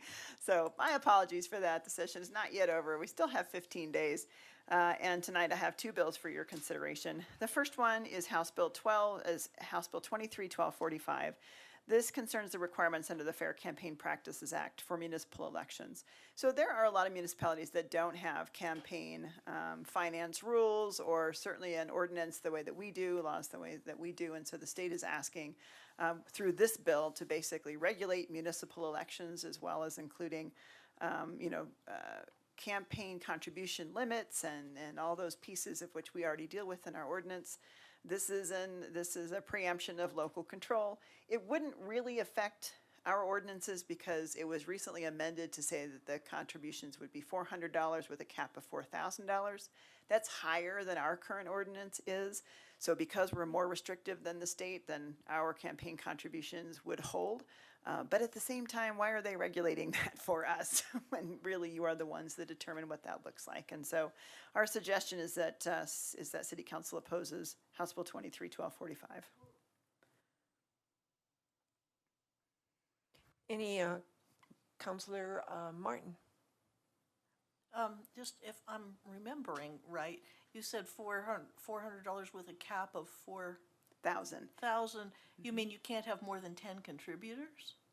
I'm not sure that they lay it out particularly that way. The state law is saying that a cap of $400 and $4,000 total. We don't have a cap, a total cap, do we? That's true. We only have a per, I think it's per a item. small committee cap, Councilmember Martin, which is different. We don't have that in our code. So it is says different. a yeah, it's political small. party. Oh, okay. Yeah, they're looking at it slightly differently, Yeah. which Oh. again highlights the fact that, Yeah, maybe well, the I state like should be not having regulating. a small committee cap. Okay. Yes.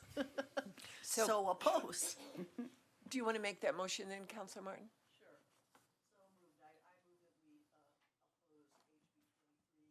1245. Okay, so we opposed HB 23,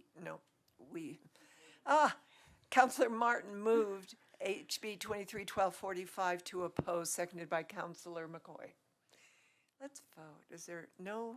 We have no discussion. Let's vote. Yes, yes to oppose. Yes to oppose. Or as it says on our screen, yay. So that carries unanimously, thank you. Thank you. And then the other one that's on here for today is Senate Bill 23-279, and this is a prohibition against basically ghost guns. This follows exactly along the statement that the council put together regarding legislation that affects public safety. And so staff recommends the city council supports Senate Bill 23-279. I move to move SB 23-279 to support. I'll second. Sounds like she's. So I moved SB 23-279 to support, seconded by Councilor Hidalgo Faring. Let's vote.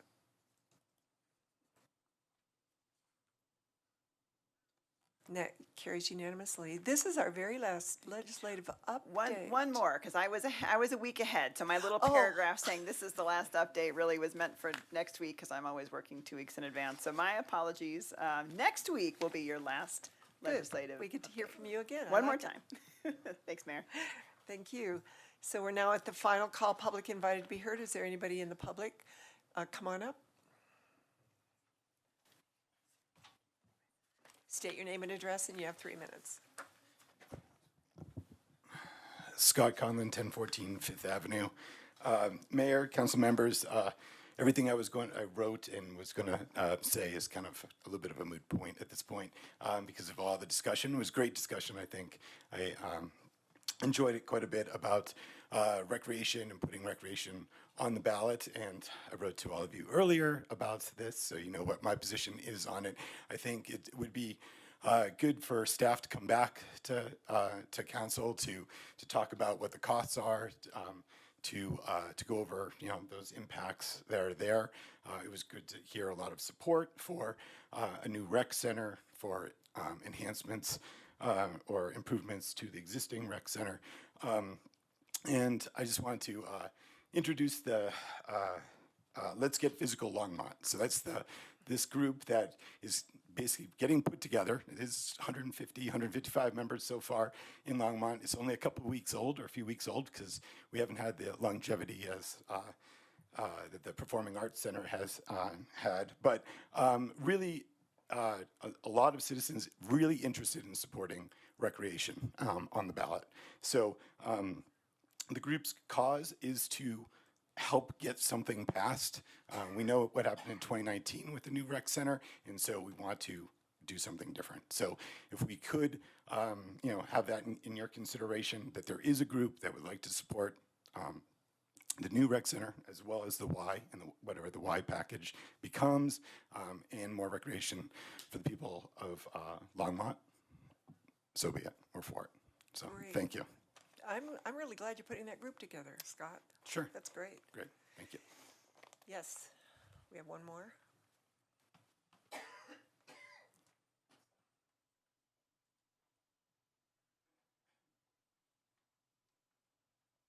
Good evening, everyone. Tom Davis, 1040 Morning Dove Drive, Longmont, Colorado. Mainly want to be here both as a member of Parks and Recreation Board as well as a citizen who is in a unique position to listen to a lot of the community. One of the bigger things in my particular job is that I sit down with people for an hour and a half per session, talking through what their wants, needs, and wishes are within the community. One of the biggest things that is constantly a part of, and admittedly we're talking finance, but their dreams are to enjoy more of Longmont, to enjoy more of the recreation that we can offer. One of the biggest things that is constantly brought up when it's outside of my sway of being on a board and bringing that up with them is that they more often than not want more room to recreate. I can't tell you how many times I've sat in front of a family with some planning or just individuals in particular who have come forward and told me, yeah, I'd love to go spend more time at the rec centre. It's too crowded. Or to a unique point brought up tonight, the slide, I've got little kids. My kids can't go down that slide. Or, some other concern with gang showers and all the other different things that have come up throughout tonight. Like Scott, and as soon to be a member of Scott's Let's Get Physical, there is a lot that was said tonight that kind of makes a lot of the conversational points moot when we're talking about what we can constantly offer to the community.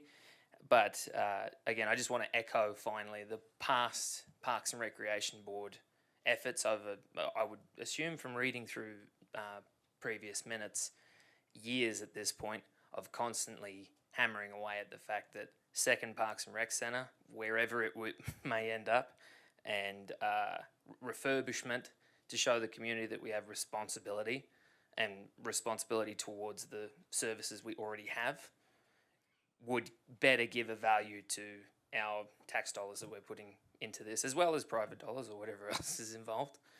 And thank you very much for your time. Thank you. So that is actually Mayor and Council comments. Do you feel like you've made enough comments tonight? So we'll go to the city manager remarks. Comments, Mayor and Council. City attorney or city legal. No comments. Thank you, Mayor. Thank you. Can I have a motion to adjourn? All those in favor say aye. Aye. So it's been moved. It's been moved by, who moved that? Councilor Waters, seconded by McCoy. Let's vote. We're done. We voted, but I had to make it legal. Good night, Susie. Good night. Thank you for letting me join.